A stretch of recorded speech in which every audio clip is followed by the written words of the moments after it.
Oh my God. That's so messed up. Come on, John. I agree. Fully. Let's go, Canada.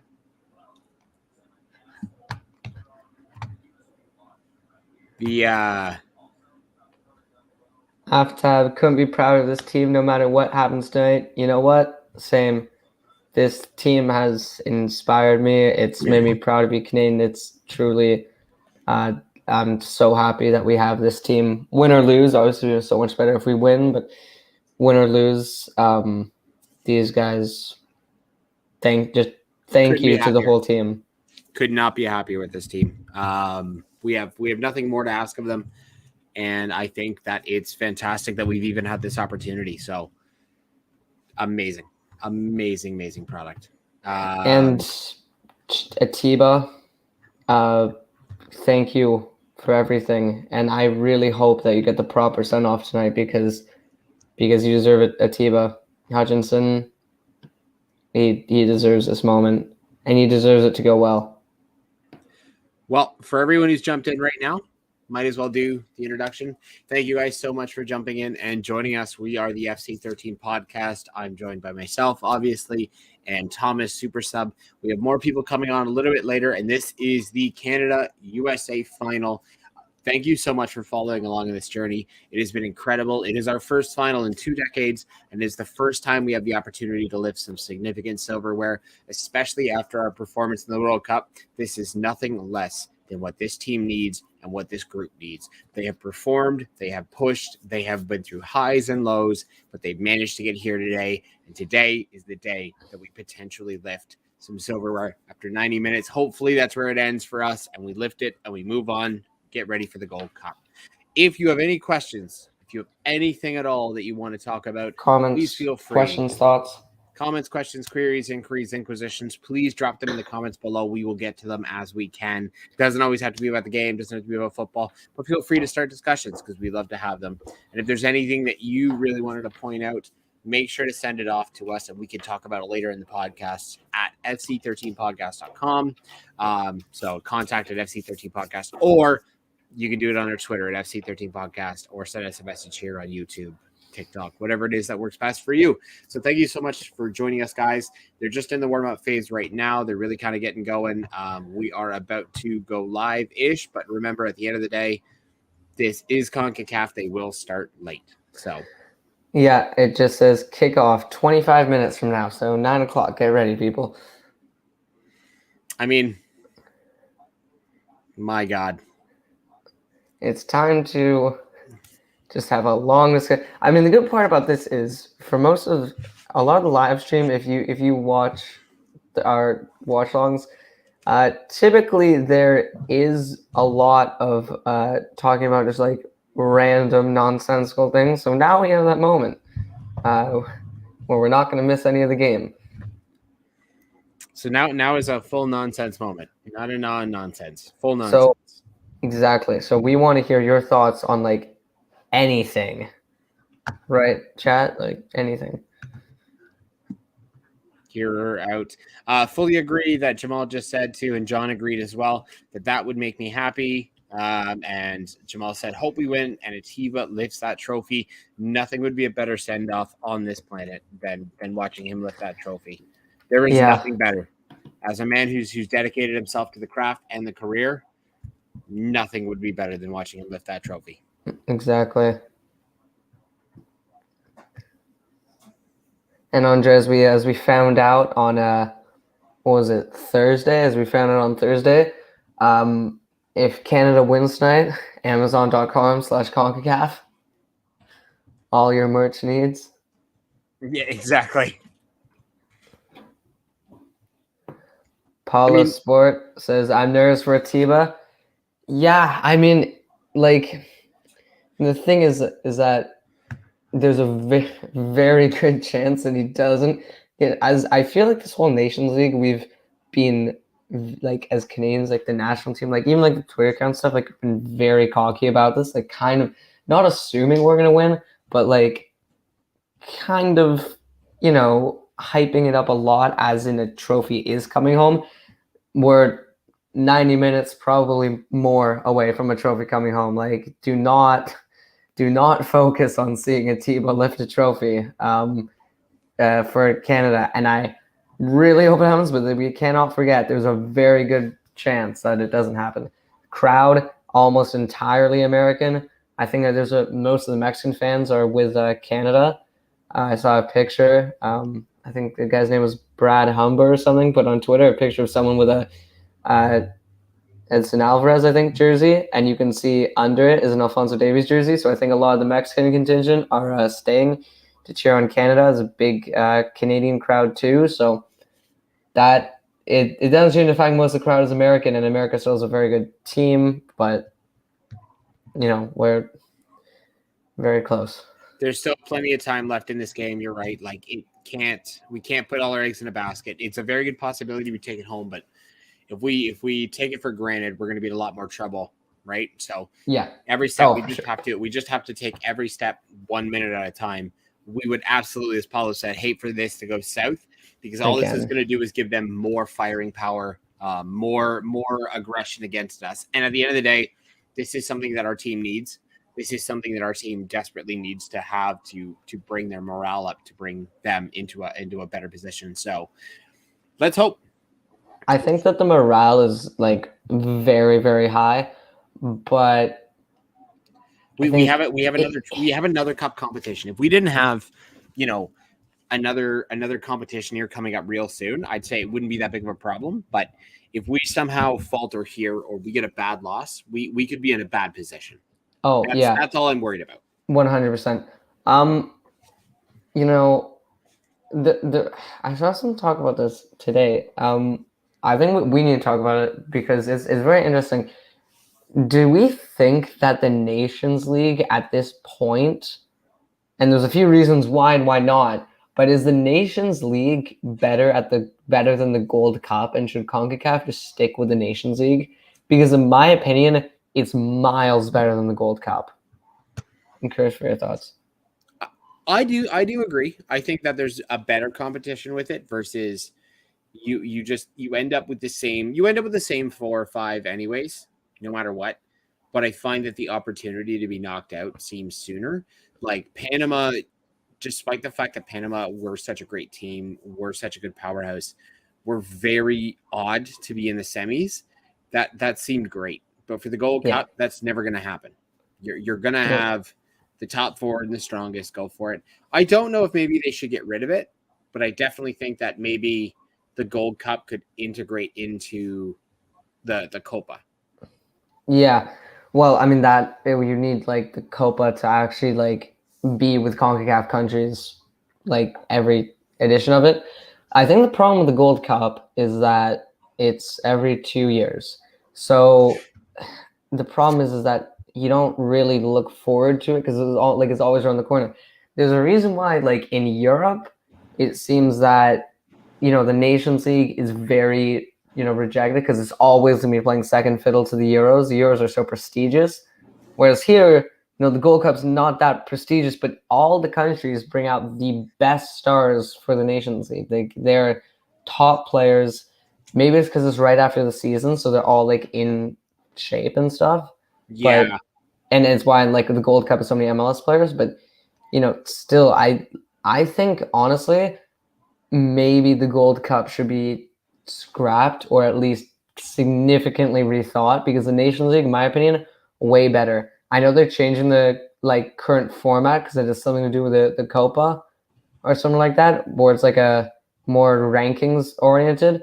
But this current version of Nations League, if they kept that with the 3-team groups, honestly, I think that would be better. If you had the Nations League every year, I think it would be better than a Gold Cup every 2 years and a Nations League every year, in my opinion. Yeah, I mean, so to be fair, I understand why they're doing it. They're trying to get more international football. That's what they've been trying to do for a while. But these aren't squads that have the ability to dive deep. They're not squads that have that function, that precipice to be able to dive deep. And I feel that might do it better. If we can generally have a point where we're giving them the opportunity to keep this going consistently every year versus having every year and then another one added on randomly, people are getting burned out. We're adding more competitions, more club competitions, more cup competitions. People are just getting burnt out. I Totally burnt know. I think it's a lot simpler though to just have Nations League. Don't bother with the World Cup. Nations League is like, the thing is,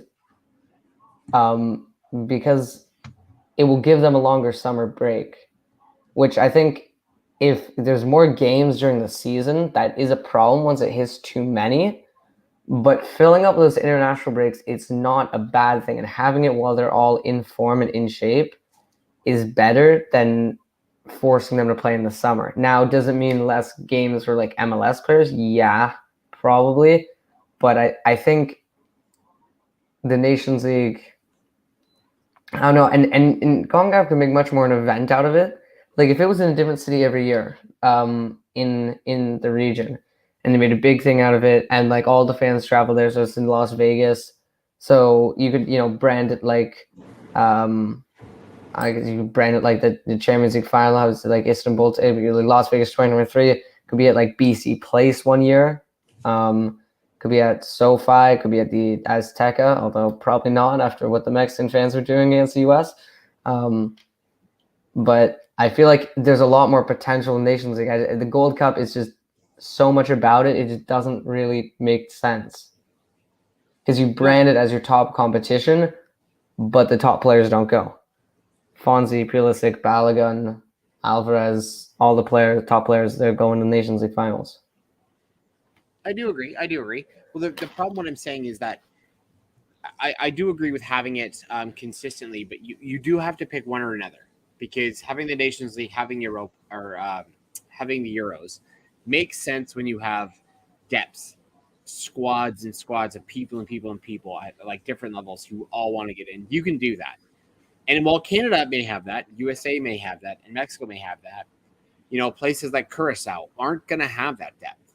And whatever few players they have that are professional, they're going to be drained. They're going to be damaged. They're going to be so broken up and beaten that they're going to have trouble going back to club football, right? And it's going to be the start of their season if they're back over in Europe.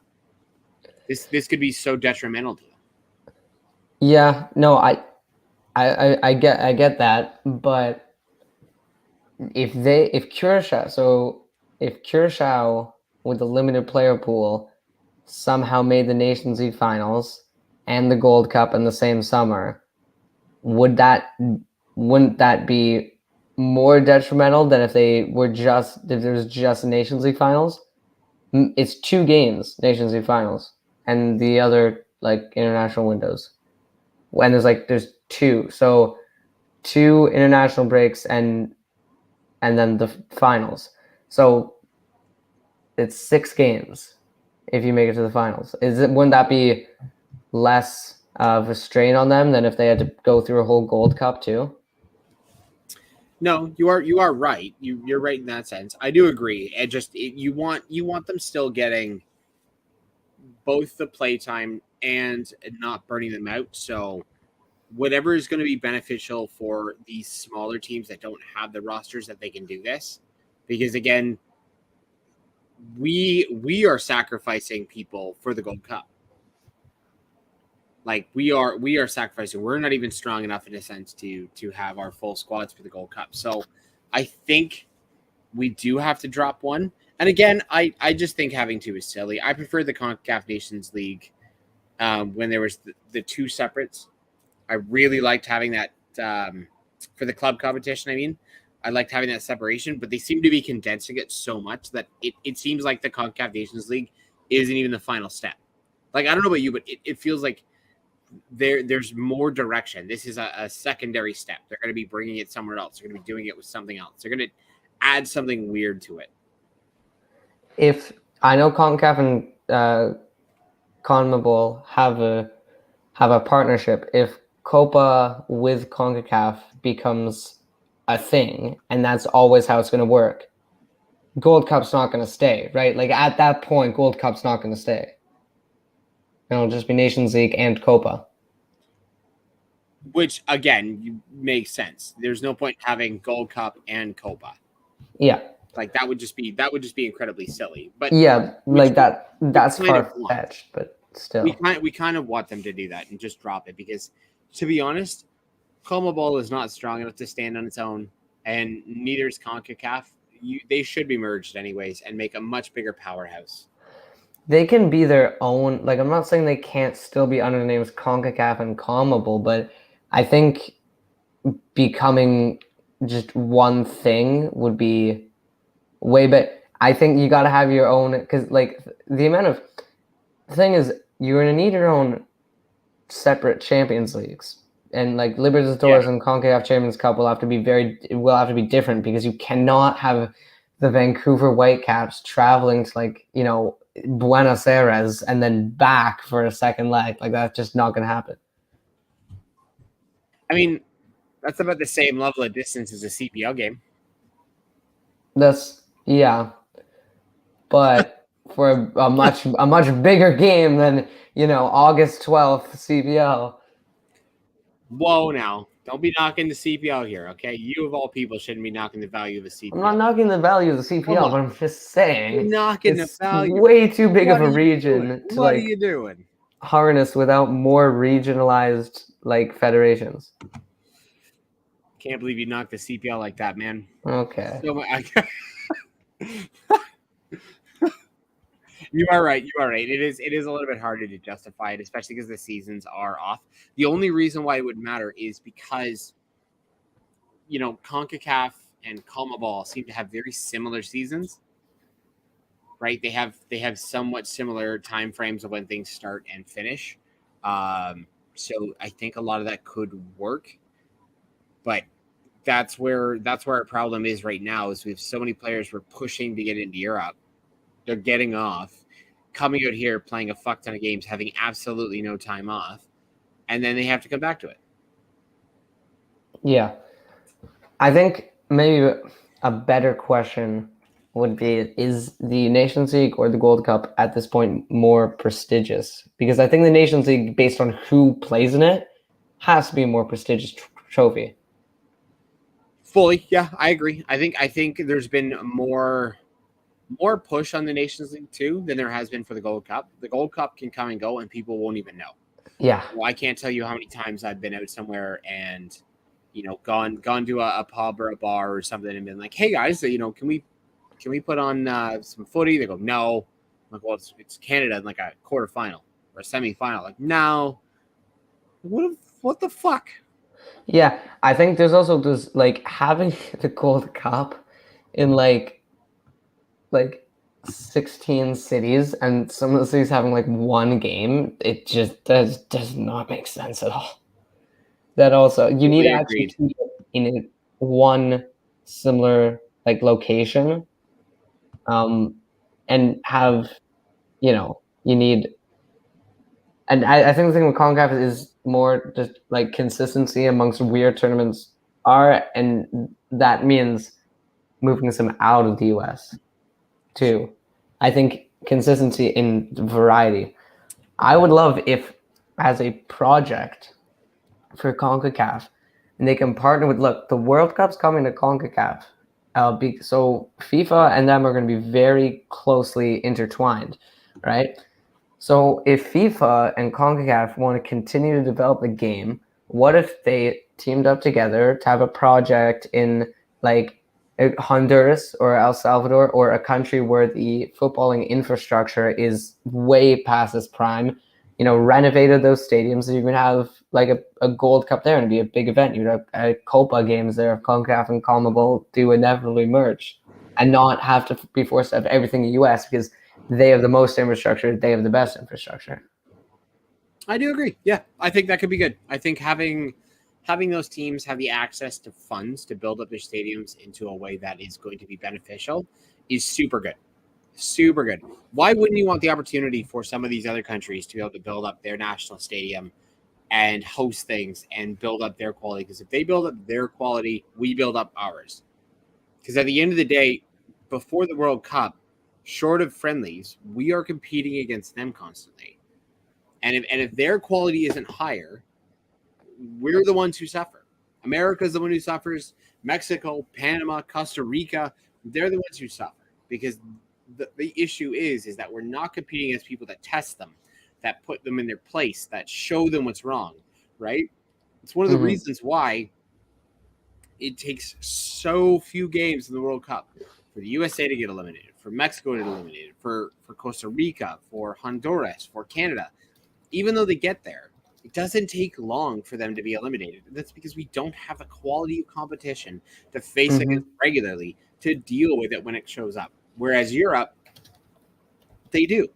You know, South America, they have that quality. They have Brazil and Uruguay and Argentina and Paraguay, but these have been historical powerhouses. So yeah, it's a different level, right? is it? Do you think it's a question of making the Gold Cup every 4 years instead of every 2? Like, that's so simple, but do you think maybe that makes it more prestigious? People take notice of it when they don't take it for granted because it happens so quick. I think, yeah, make it like the Euros. Have them run just at the same time as the Euros every year. I think, yeah, because I imagine, and this would probably be too much, right? Like, I don't know if everyone would be able to keep attention to everything because it'd be a lot of football. But if you go to Copa, if you go to Copa, Gold Cup, Euros, like Asian Cup, all at the same time, then there'd be a lot of worldwide. There's so much more. You could like unity. You could very much do them like almost like a World Cup, where games are happening all day because the Euros would happen at a time frame later in the day. The Asian Federation would be happening at a time in the day, which you could then schedule it out. AFCON, well, it'd be very early in the day for us. Well, it would be, but the thing is that if you wanted to stay up, you would. It'd be a day of football. Yep. You could watch. Yeah. You could watch your team over in Europe at their 5, 6 o'clock at your noon, right? Your 4 or 5 o'clock would come your team, right? You could get up at 6 a.m. and watch a team in the Asian Federation if you wanted to. You could watch Argentina play at 7 p.m. Then you could watch like AFCONs, right? Keep them doing the same thing. Have them all. Too, yeah. Have all of them kind of happening within the same time. And that way you have a whole day of football. And it's like everyone's watching, all of the channels are on, you're going, all the money is there. You generate the same hype, right? Like, exactly. Generate the same concept of hype versus like trying to half and half it. Because the Euros will get more hype than the Gold Cup here. Because what would be like smart is if though that, World Cup around the world, right, of all those the separate federations, that would be 2 years before the World Cup, and then the next year would be like the women's, so like women's AFCON, women's Asian Cup, women's Gold Cup, women's Copa, women's Euros, and then 2 years after that would be the women's World Cup, which follows the men's World Cup. So if that was like the 4-year cycle, it would keep so many more eyeballs on the sport every summer. I agree. I think that would be a fantastic idea. If you have a different idea, let us know in the comments. What are your thoughts? How do you want to see it play out? How would you see it play out? Would you have them all at the same time? Would you have them separately at different times? And if you did, how would you time them out? Please tune in the comments, except for if you're promoting fake and illegal sites to watch the game. Which, if you want to do that, you can go to Paul. VIP.com. If you want to go to a couple of other sites, but if not, you can join it. You can watch the game at One Soccer on, if you're in Canada, Fubo TV, which will have One Soccer in Canada. Or if you have TELUS, if you're on the Western Coast, TELUS, their subscription service will have them on TV. If you're in the States, Paramount Plus, I believe, will be showcasing this game. If you are overseas, livesoccertv.com will let you know where you are based on your country, who will be hosting the rights to watch this game. So feel free to do that. If not, there are several Reddit sources you can go to look up for a free streaming service. Or just tune in here. We'll keep you all updated. We will let you know exactly how things are going. With the most in-depth and brilliant tactical observations, we will keep you updated. With plenty of swearing and lots of profanities in the wrong way. Looks like the pregame show has started. It's a big crowd. There's that one giant section of red, but the rest is kind of just it's mostly white jerseys, but there's still a lot of red. However, Mexico's jersey that they wore today was closer to white than green, so it might be them joining the Canada side. As far as we know too, the Mexico team, the national team, is like the fans are staying there for Canada. So Yeah. as far as we know, they are there to support Canada solely because it is against their rivals, which does make sense. So that's what we've heard. That's what apparently was happening at the Panama game too. They were like joining in the Voyageurs for, like before their game started on Thursday. the enemy of my enemy is my friend, right? Yep. Do you think I'll still do that if they consistently are in third place games and we're still consistently playing the USA? Not a chance. Okay, that's what I'm thinking, because the hatred for them of the US is like more than anything. I mean, it's fair, right? Like you've had so many issues over the years, so many problems. Like you're going to be running into that eventually. I think it is nice to see the sort of like love in that regard, but yeah, I don't know if that's going to be the case. If they'll still have that sort of have that love in that regard if it keeps being this way.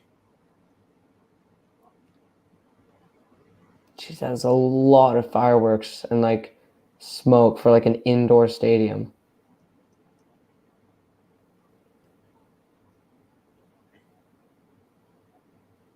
Yeah. The Coors Light logo in the background is a little off-putting, but yeah. I know they have a retractable like window in that stadium that they can open up. Hunter Hiko, why hasn't the game started yet? Because Concacaf hates you and me and Thomas. Yep. They have a tendency to put the game at X amount of time, and it will start 15 minutes later. So if you're ever running late, in this case, a half an hour later, and the national anthems haven't even started yet. It is absolute insanity. It takes half an hour for them to start the game, even though they say it's at 8:30. So don't know, my brother, don't know. You've got to think in this moment with all the lights, all the spectacle that at this moment, some of Canada's players, they've got to be a little overwhelmed. Like they have never played in an international final before. No. I think this is going to be kind of overwhelming in a sense for a lot of the players in both sides. Yeah, except the USA, like this group has won a lot recently. Oh, I just realized Canada was wearing the black kits. That means something good's going to happen. Well, here's the hoping. Against the US, too. Hats off. If you haven't, here it is.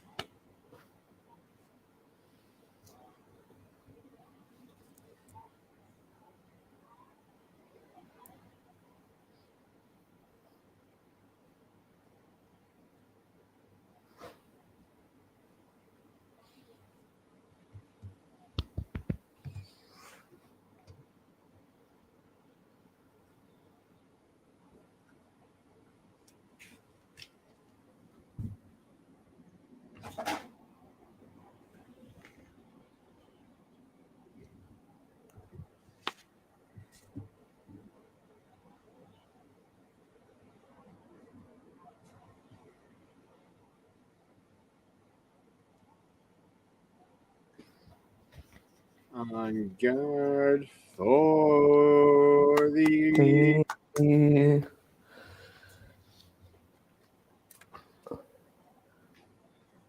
Canada.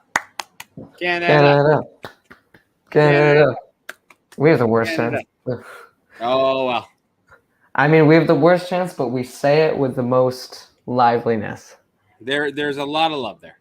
And also neighbors. Mostly neighbors. All right. So it is time for the worst anthem. Here we are. Wow. Okay.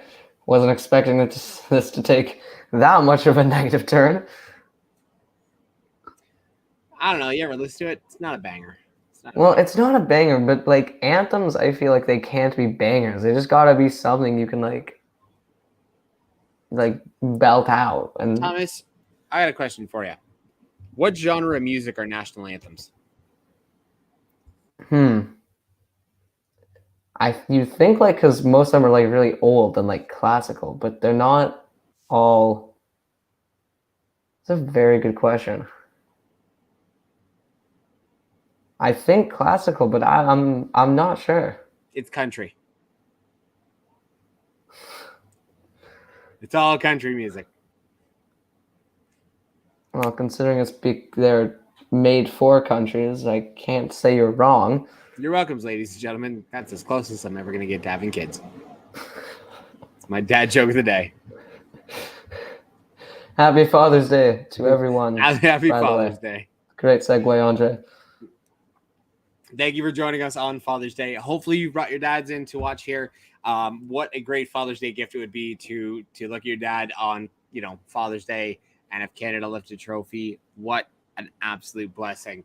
I'll give a shout out to my dad, Marty McRae. Love you to death. Love you so much. Thank you so much for everything. And my brother John and my nieces and nephews. So Noah, Kaya, and Johnny, love you all to death.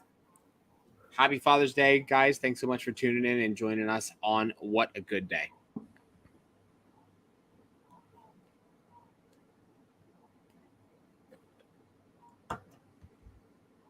All right. Who else really wishes they could be in that stadium right now? Like I know, Andre, I know you would have gone, but like I've never actually been to a Canada game, so like on this like stage it would be even more like insane. I fully agree. This would be such a fantastic day to be there. Yeah. Wow, there is a lot of empty sections. Holy shit. Mm-hmm. Oh, someone saying their team photo, someone kicked over the sign that says "What's wrong is wrong" for the anti-racism thing. Just ran away and kicked it over. Well, you know what? What's wrong is wrong. That's what matters.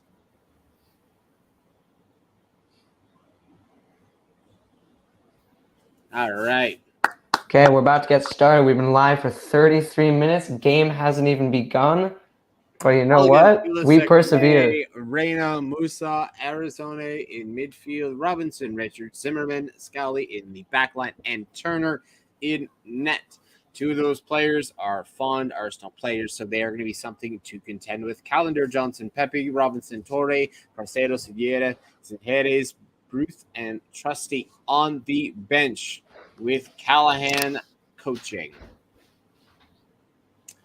For Canada,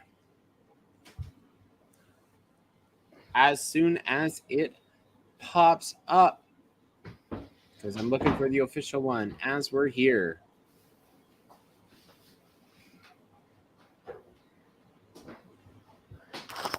All right. Not popping up. That's fine. That is fine. That middle section is empty. I assume that's for like neutrals, but I see some Canada flags in there. They probably just wanted to make teams actually have like ends of their own. I fully, yeah. I think God, we are getting spammed with these fake links. I love it. Don't worry, banning them off. Don't be spamming that shit out, because we're gonna ban you. It's not gonna work. All right, USA in white, Canada in black,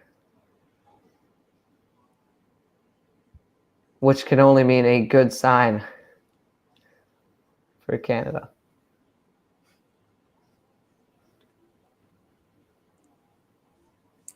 Well, let's see if we can produce something big. right? Keeping up that pressing and that forward lineup. Borjan is absolutely our starting stopper. What a fantastic powerhouse he's been. Johnson, Miller, Eustachio, Kone back line. We got Laren, Davies, David, Osorio, Larea, and Kennedy up in attacking. Adekube, Bombito, Buchanan, Cavallini, wow, Hoylett, Hutchinson, Vittori, McGill, St. Clair, Victoria, Witherspoon, and Sator all in our bench. So we have plenty of attacking power and no reason not to be able to pull something out from this. Kamal Miller versus Flair Balogun. That's genuinely that would be something to watch tonight. See how Canada can handle Balogun. He was already running up to get that high press, and they were able to clear. Yeah, I think BJ Callahan just came back from the golf course. He has been a danger for them to sign for the USA. So let's hope it's not the best signing for them because he's been an outstanding player in France.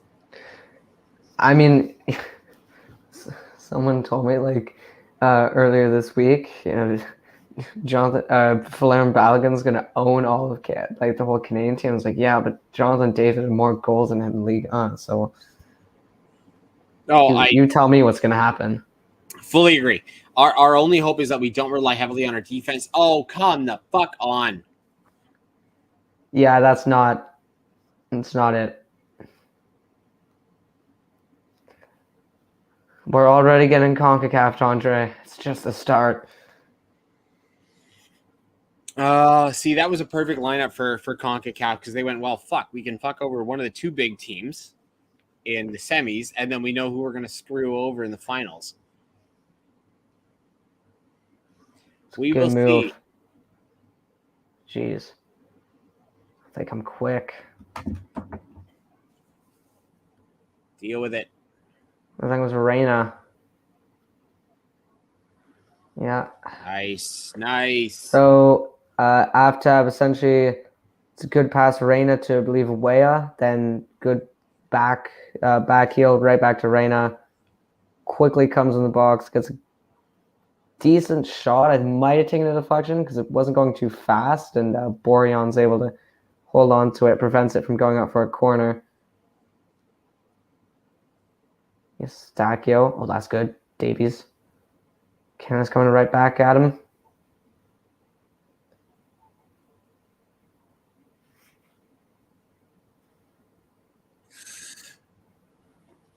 Oh, good play. Good play. This could be something here. Got to play back. Bad touch. There we go. Not so good.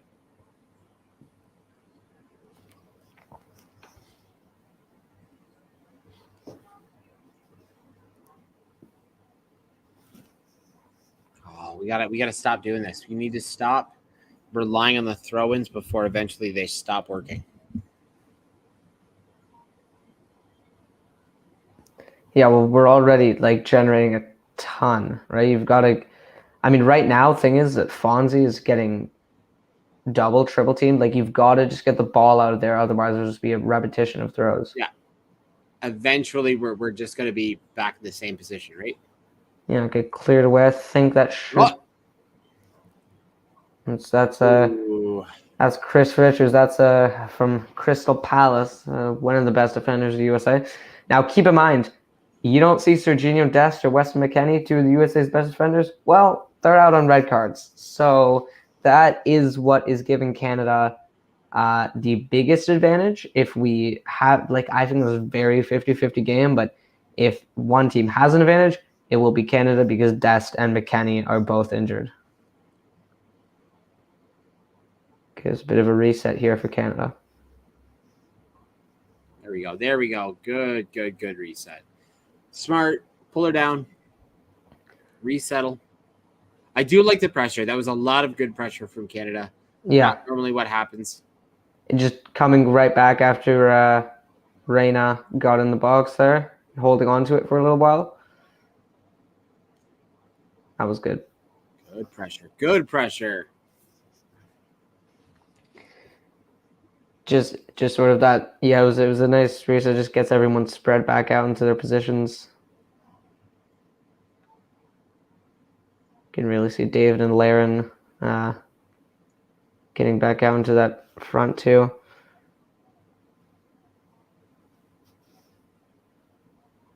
This is good. Yeah. Oh. There we go. There we go. That's a good turnover. That's not a good turnover.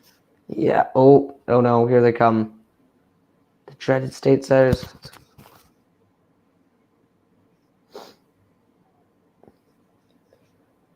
Kennedy. Nice. Smart. Just let it go out. It's good. Just get that foot in there. You get that cross off to Balogun, you got to assume he's going to do something with it, right? Why you can't take the risk. Yeah, exactly. All of our jokes aside, you can't take the risk against a team like the USA. Yeah, who finally have that like definitive number 9. Even though I get Pepe scored in the semifinal, but still, Balogun is still the undisputed, probably the. It'll still be a thorn in our side if we don't deal with it. Yeah, on paper, he's easily maybe second, third best in Concacaf behind Laren behind David and or Laren.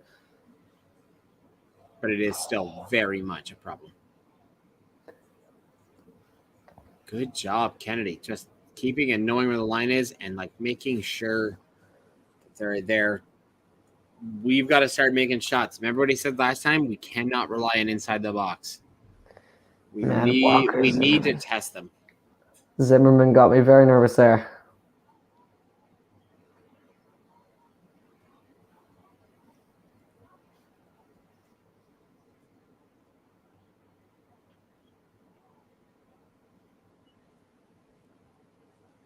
All right, Borjan. Oh, that's a phenomenal move. Adekugbe. What I got? What a beautiful. Watch this. Right, that is a beautiful, beautiful play. Oh, that's Kone. Sorry. Oh yeah, Adekugbe is on the bench, I believe. Yeah, sorry. I saw someone coming down the wing from very backed up. I thought it was Adekugbe. That's Kone. Can't believe you, Thomas. I took your words. I even said that Kube is on the bench. I cannot believe you. I should remember that. Elijah Adekugbe for York has been injured for a while now. I should remember Adekugbe is not going to be starting. Can't believe you. I cannot believe you. Let's go. Oh, what a good takeaway. Coming right back. Oh.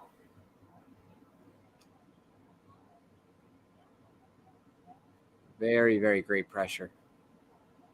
Very great pressure.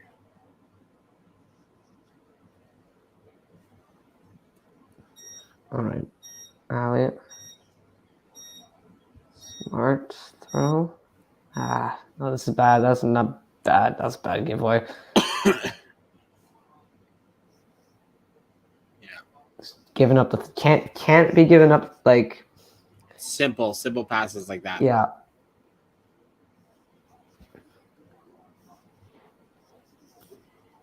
Because that will come back to bite us 100%.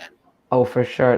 That you can't continue to take those risks, especially get deeper in a final. No. Oh, no. I fully agree. This is Pulisic.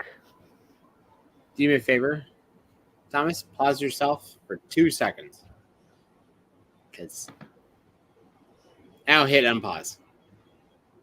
Jeez, why is the video file never playing when I do that?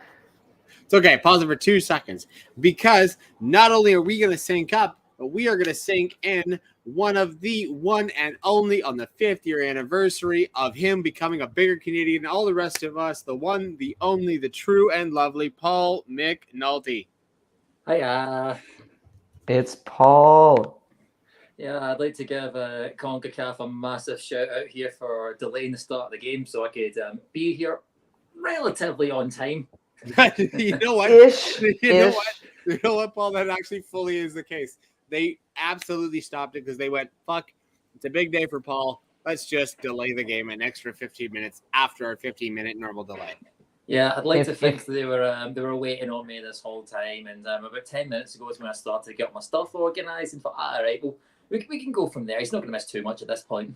Victor Montaglia, and he was really thinking, man, if those FC13 guys are gonna watch it, I gotta have that Scotsman on the show too. I like to think it was a combination of him and Super Nick who were behind the decision. Yep. Shit. Yep, Nick Montes was absolutely the decision. No. That's unfortunate. No. Okay, Paul, that settles it. When you're on the stream, Canada concede. Get off. I tell you what, I feel like that was kind of coming from those corner deliveries. The US were having some really good deliveries, and especially from that side, corners getting swung in that Canada weren't able quite to deal with. So I can't say they weren't kidding. Are you kidding? All right, see this, Chris Richards there. Outswinger coming in. Shit. Yeah, just gets a free run on his man. Boreon comes so close to it. Yeah, it looks like it might be in Johnston. He got the run on him or Kennedy. Jeez, I've already Johnston, it looks like. I've already enough pain from goals off corners today. Thanks, York. Jeez. Yeah, strong head of that. I don't think there's much Borean could do. Like, I mean, he does well to get as close enough as he does. That's really bad. Oh well, no one said it'd be easy. John says Borean has to do better. Yes, but on that type of header, don't know if there's too much you can do. Like, I agree, he probably could have got a piece of that, but I feel like you're asking for very good header. I feel like you're asking for him to replicate that like famous Gordon Banks save from like the 70s. You know, all this like seen as like the best save of all time. I think being able to get a hand down there, that's what you're effectively asking for him, is to make the best save of all time. Like, I don't think take it. Oh yeah, why can't he just do that? It would be lovely if he did. It's because he's not got his track pants on. That's a good point. Las Vegas is too hot for the track pants. You'd think they'd have an air-conditioned stadium in Vegas so they could have it be like that. Oh, as Leia got the ball. Just slightly off, hits it there. Yeah, that was not great from Lorray. I should have done more of that. I think we just need to stay calm at this point. Yeah, the speed at which we're at, there's not much you can do. We have to like regroup, take our time, focus on trying to do something back. You can't focus on immediately getting the goal back, or else you'll just quickly concede another. They got it. And they've been here before. They went 1-0 down to the States in Nashville during World Cup qualifying. That's a very good point, yeah. A much more hostile environment. Yeah, very kind of a similar circumstances, because it was down south and there was a much larger American crowd than Canadians, to say the least. Mm-hmm.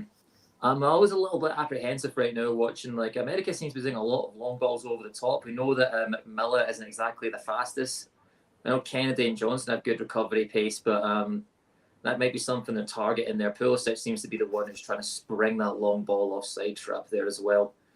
I'm curious as to why Vittoria isn't playing in this game. Did you guys catch that? Was it just like a fitness issue? Well, he's on the bench, so it could just be a matter of needing someone with like experience, because again, they know pace is an issue. Yeah, I don't want to tell John Herman what to do, but I probably would have saved Vittoria for the final. Kind of the same vein they did with Davies and Osorio. Yeah, I'll be honest. What's probably going to happen is we're probably going to have an Atakubi switch. Cavallini, Hutchinson for sure is going to come on. We're going to get Buchanan, and we're probably going to get Witherspoon. Maybe. Did you guys see that Scott Kennedy challenge? Yeah. That was like, come on. He can do better than that. Yeah, they need to be careful. They need to be really careful here. Smart set piece. Well, again, they're playing like a long ball over the top, which seems to have dealt with there. But like, I feel like that's something the US have looked at or targeting. that's how Belgium scored their goal as well in the World Cup as well, for long ball over the top over the defence. So that seems to be something that seems to be a bit of a weakness for this team. Yeah, we need to make sure we're keeping up on that. That was very- Whether or not, That was a very good set piece to try to set Balogun on the run. It's very smart. Mm-hmm. All right, ball goes out to Miller. We need a Kamal Alfonso Miller performance today, please. That was a really good tweet. By the way. Yeah, I first came up with that part. I think it was like in our second ever podcast, and admittedly, it kind of went the way of a wet fart. Andre and Michael didn't pick up on it at the time, so I'm gonna make sure to mention it every now and again, just to hopefully like get it the laughs it deserves. If nothing else, it was a wet fart that lingered. It was like, yeah, I'm trying to make the wet fart linger as much as possible. Keeping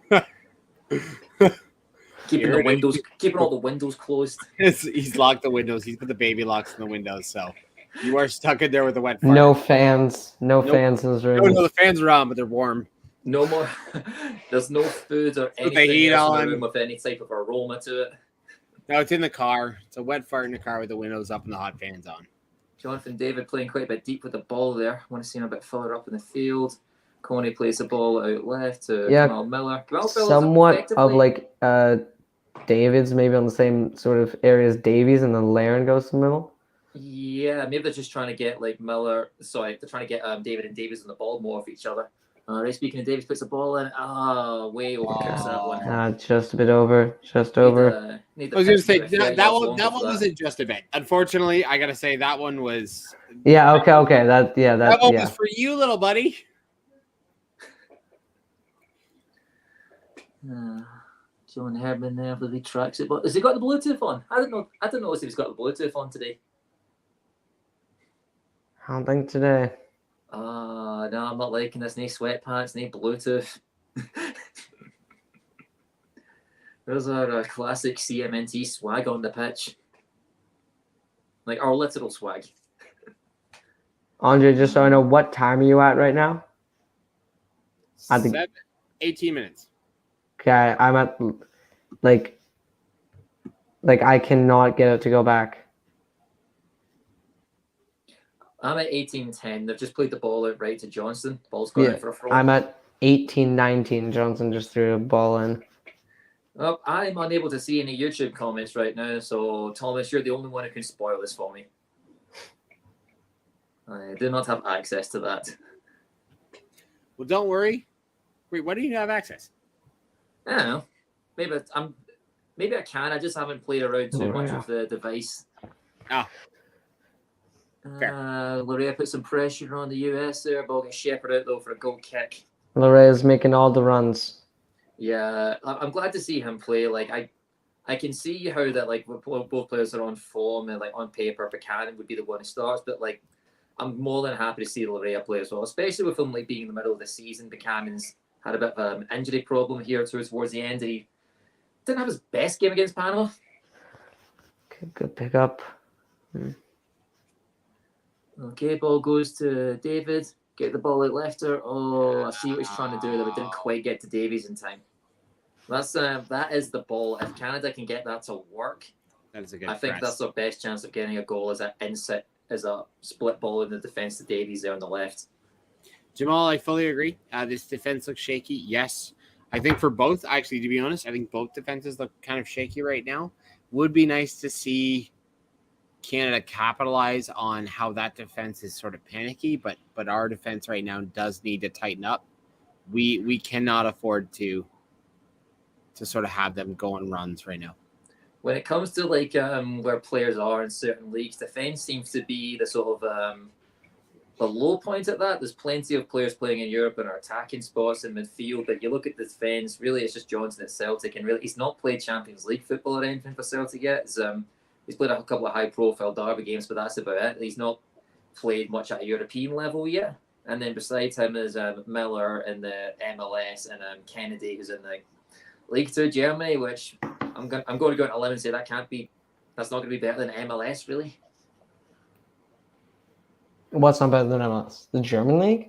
Oh, no, the second tier in Germany. Oh, no, yeah, it's not. Yeah, I wanted to say so, but I feel like the MLS is like it's came a long way from like even just like 10 years ago or so. Like I think I can safely say it's probably better than the second tier in Germany. Yeah, I think we're far. I mean, it obviously it's like more than this, but like could a second tier of German team sign like Insigne? No. Like it doesn't come down to that, but it's I know it what you.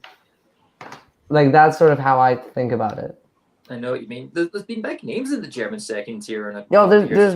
there's been big names, but could like St. Pauli sign Messi? I think not. Oh no, sorry. What I mean is like I'm sure there are That's like second tier German teams who could hold their own and even beat teams in the MLS.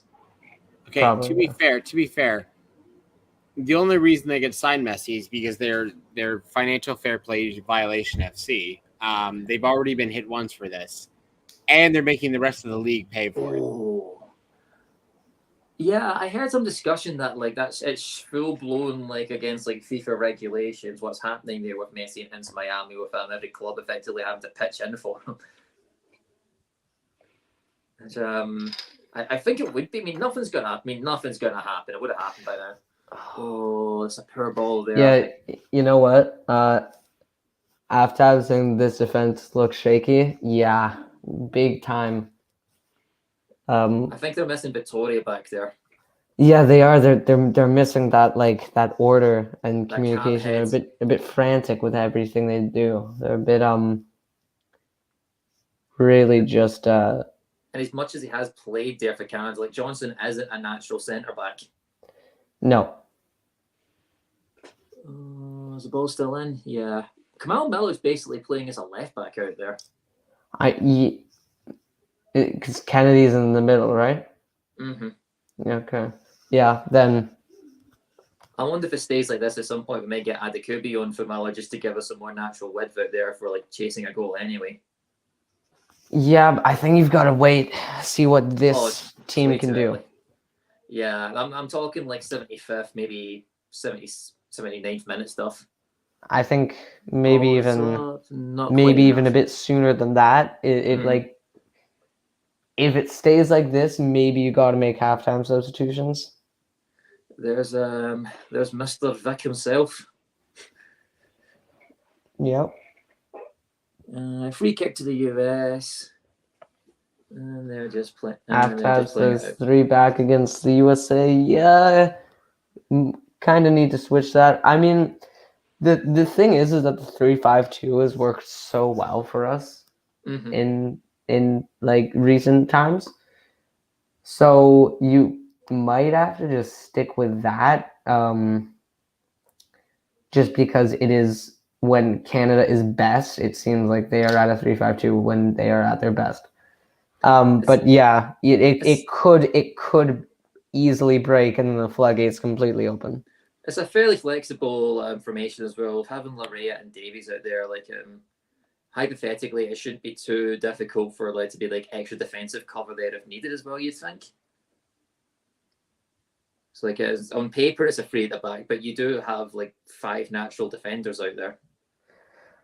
All right, guys. Who do you think Montaliani wants to win? USA because more money, or Canada because he's Canadian? Well, I don't really know how much at this point. I don't know what more financial gain there could be to the US winning. It's already been held. The tickets have already been sold. To be honest, I think he probably would have wanted Mexico to win the semi-final if that was his goal. I wanted Mexico to win this. I predicted that. I wanted Mexico to win because it'd be an easier team to beat. Well, I mostly wanted Mexico to win, so I'd be like right with predictions. That's it. I boldly, for some reason, thought that Mexico team was going to beat the States. I don't think I wanted them to win just to piss off the States. I feel like the main reason. It's not that bold. I just think that I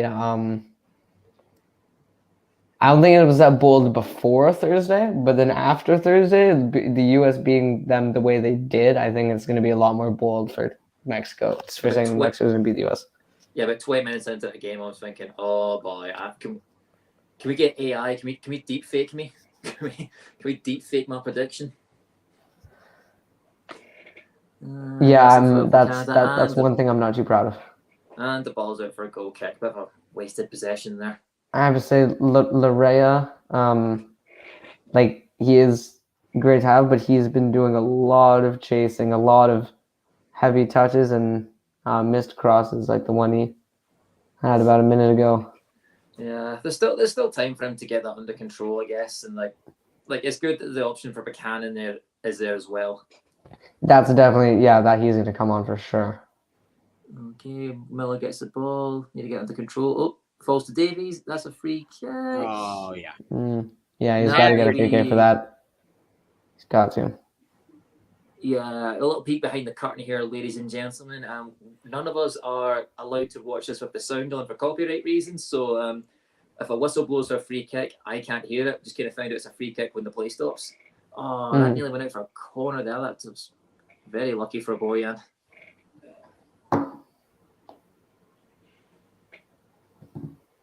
Like I said, my one worry with Boyan is always when the ball's at his feet.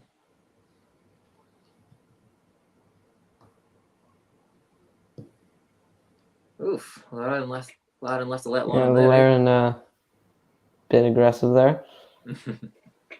I say, see the replay back. If the first kick, oh, that's a free kick, and then the second, that's definitely a free kick. Yeah, of course. See if they try to do the same thing where just Balogun breaks the line. I honestly, I think they're going to do it because it's kind of been like working every time for them. This one's a different approach. It's been floated into that side. Free kick in. Oh, there's Falarin. Yeah, good pressure from Canada at the end to ensure he doesn't get that header on target. But they worked that free kick like that and it went the way they wanted it to. I think it was a combination of Kennedy and Larea maybe who got in the way of that. Eustaquio. Eustaquio gets like a crucial intervention at the end there to ensure he can't get his header on target. I think he dinged him a little bit, it looks like. I look like an Andre's couch here. It's very funky looking.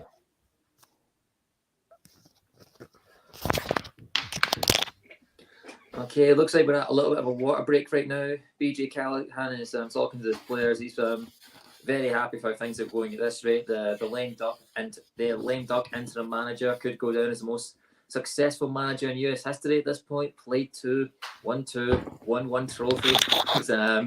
He's on his way to US soccer immortality as we speak. Obviously, we don't want that to happen. Like I said, there's plenty of time for Canada at this point. There's no question there's plenty of time. They have to make something. They got to get to work and actually make something out of it. Yeah, without stating the obvious, sure, but it's very crucial to get into this at like no worse than 1-0. I think 2-0 in this game is going to be too much of a mountain to climb. Yeah, no, I agree. Mm-hmm. 2-0 is probably too much. This Canada team I find are at their best when they have a lead. Like they kind of remind me of like Ottawa and that bit. Like they're not quite designed to come from behind.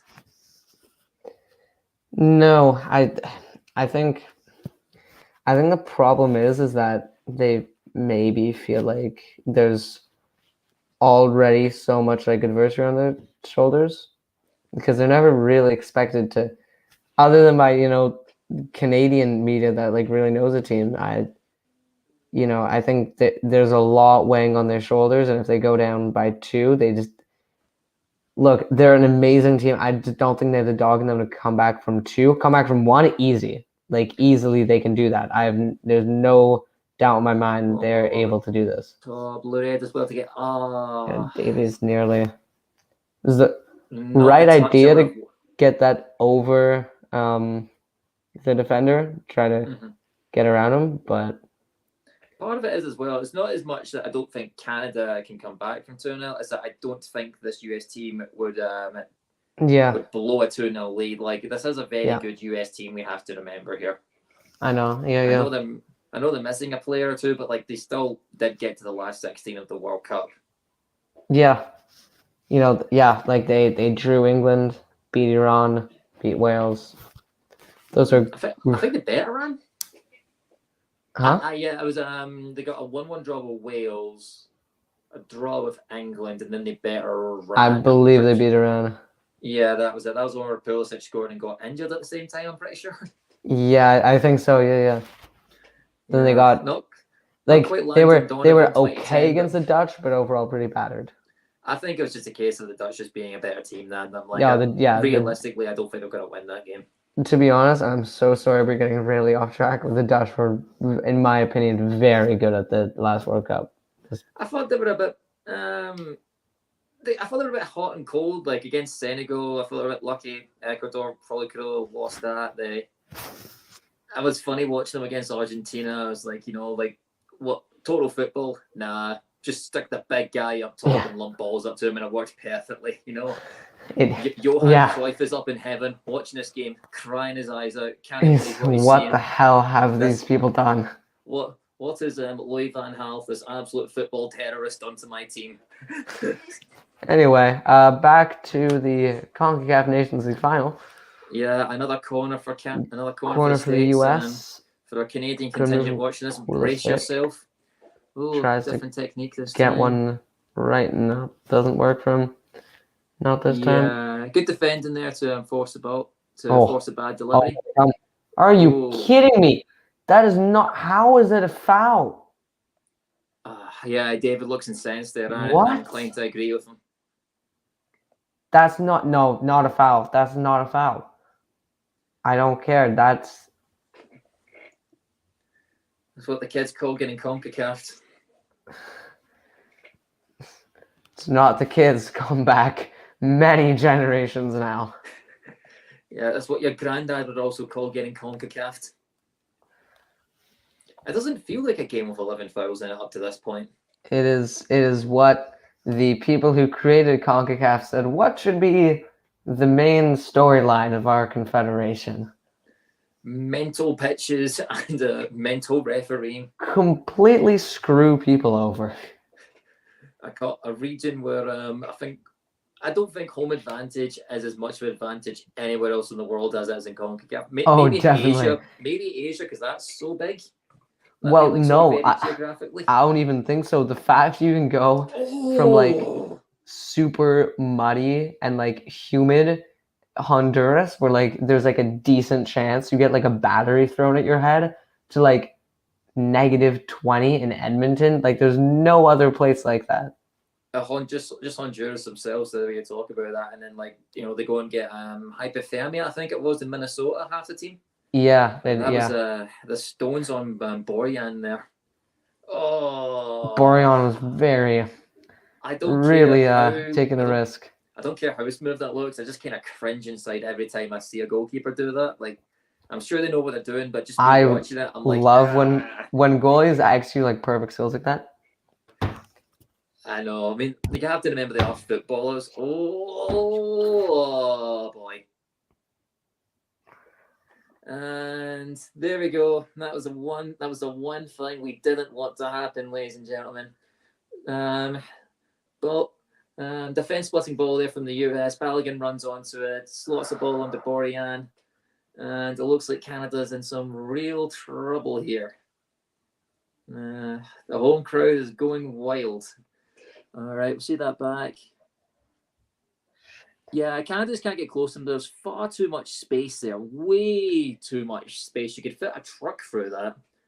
And then Canada just can't get close to Balogun. Yeah, some real bad defending there. A combination with Zorio Kone, just can't get close enough to the man. God. It's like one of these goals that like it looks worse the more you watch it, the worse it gets, it looks like to me. No, you're wasting your time looking at that for offside. So that's just a no. It's not perfectly legitimate. Unless his arm counts. No. No, I don't even want that to be offside. That was just borderline pathetic. They don't deserve to get bailed out by offside for that one. And there we go. All right. It all starts with getting one back. For the God, don't make it free. Ball doesn't make it to Davies. Just don't make this like a humiliation, please. Please don't make this a humiliation. on the first final in 23 years. At least show some like spirit. Please just pull me. I know they probably in their hearts know they can. It's such a long shot at this point. Is that Larea on the left? I think him and Davies might have switched wings. I think they did. I don't want to completely rule out anything, but I mean, just about to say that, like, great we effort. need to start getting Davies more on the ball. Like, we may have to just force it to him, but like, we need to get him on the ball at this point. They haven't been feeding it enough to him. By Eustachio. Mm-hmm. Sliding in, pick it back up. On the spinning, hit that. Oh, nearly. I want to say, is that Canada's first shot on target? I think it is, yeah. Yeah, well, it starts with one. Well, that's the problem, is that we have this issue where we don't get our good shots off. Like we're not getting them off, and we're not getting them off properly. I mean, it's hard to think now, but like US with like a lead like this, that you can wait until they make a mistake to pounce. That's not going to work. So they've got to find out a way to do something quickly. Mm-hmm. I mean, Balogun, that guy's like legs, like he's continuing to bolt after every ball. We're making it look easy for him though. Like, it's just that they can't deal with the first bounce. They can't deal with the ball properly in the first bounce. They let it go, let it bounce again, and then you bring pressure on themselves. They make that basic defending of a ball over the top look so awkward right now. Look, they're getting like some spells of possession, but the problem is they're not advancing deep enough to make it any real worry for the US. Well, you look at the ball. Well, you look at it there. The US nearly broke, and then you just had the 3 Canadian defenders there, and at least 4 US strikers all looking to advance and pounce. Even there, Kennedy just misjudges that first bounce there. Honestly, I'm starting to think you need to bring him off at halftime. I think halftime substitutions you've got to, as like, it's not ideal, but you've got to just, Herdman's got to tell them, get either the current strategy in their head or just get a new strategy in their head. Sell on new people. We have so much attacking power sitting on the bench too, right? That we're no longer in the position to sit back. Fonzie, I think. Jeez. Oh, starting to get some pressure at least. Just feed the ball to Fonzie. You're keeping Matt Turner having to really pay attention. I mean, if you keep doing that one these days, it's gonna work. Zorio's taking the throw in. Always weird when you don't see the fullback taking the throw in. Oh no. Okay. And Balogun doesn't have the speed to pick up that through ball. Yeah, that's what we mean though. That is a danger now at 2-0 of Canada having to throw men forward. Like, it's there's about as much chance of this game finishing 4-0 as it is 2-2 at this point.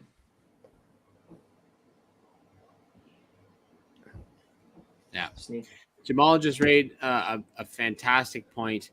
Man, these players, they can turn up in qualifying for a World Cup, but can't turn up in the World Cup. Can show up in the semis of a Nations League, but can't in the final.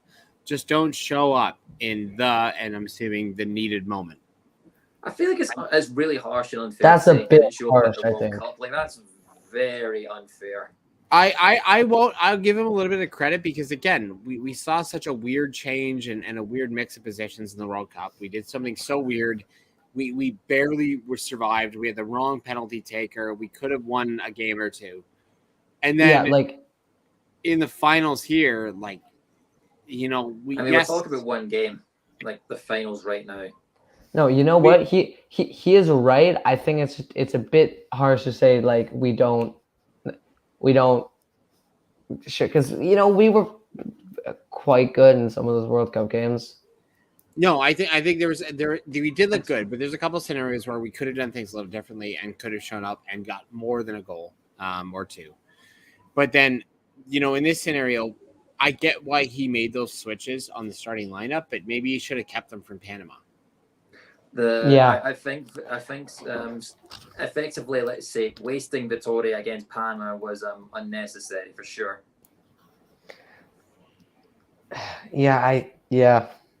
I mean, I don't know.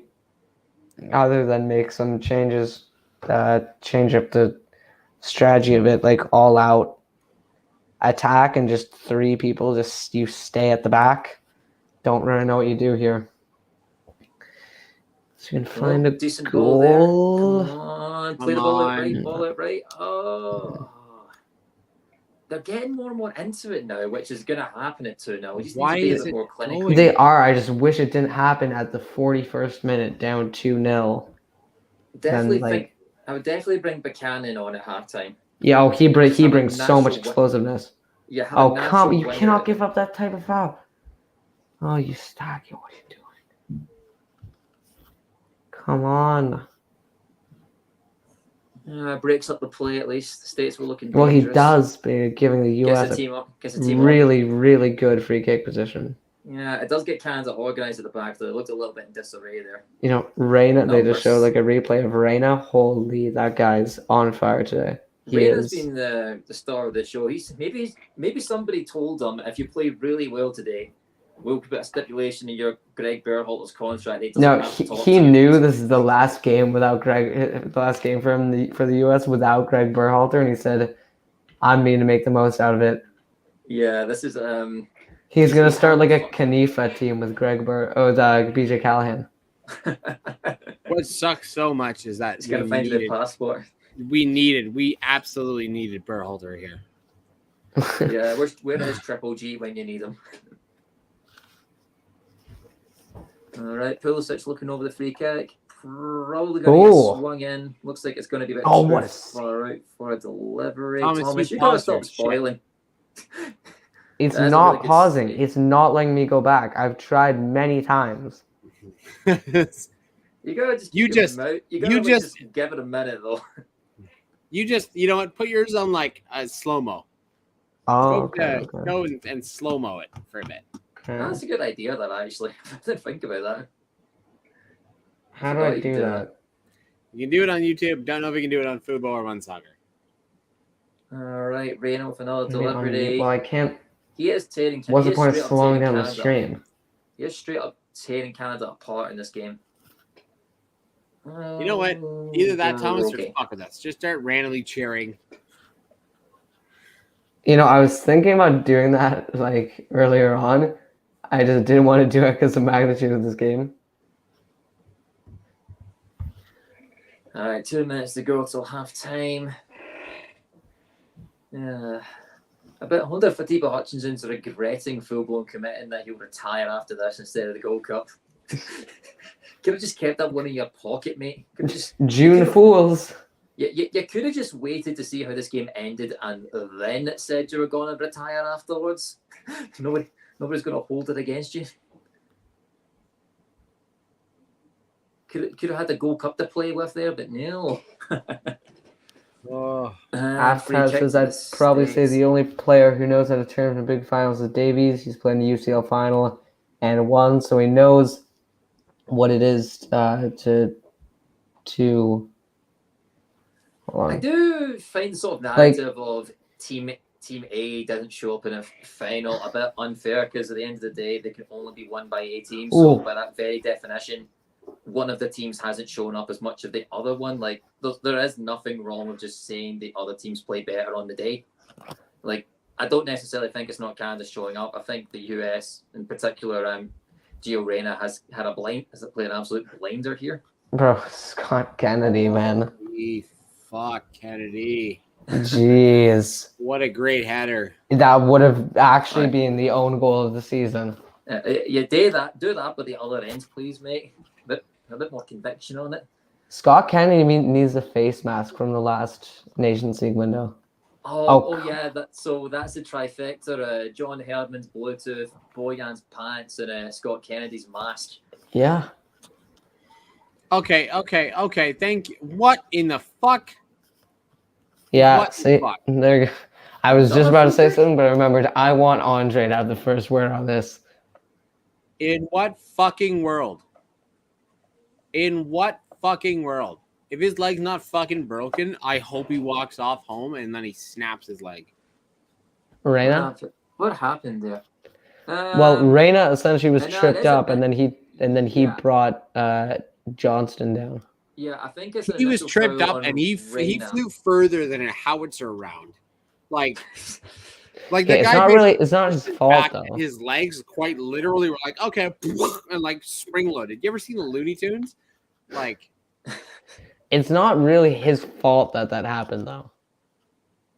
that Like he that. spring loaded his legs and beelined it forward. Well, you Guy have jumped to like remember these 15 are feet. like these They are professional athletes. shot Gio Reyna out of a cannon. They brought down Alistair Johnson. These are professional athletes going up against other professional athletes for running at Great observation, 100% Paul. most of the time.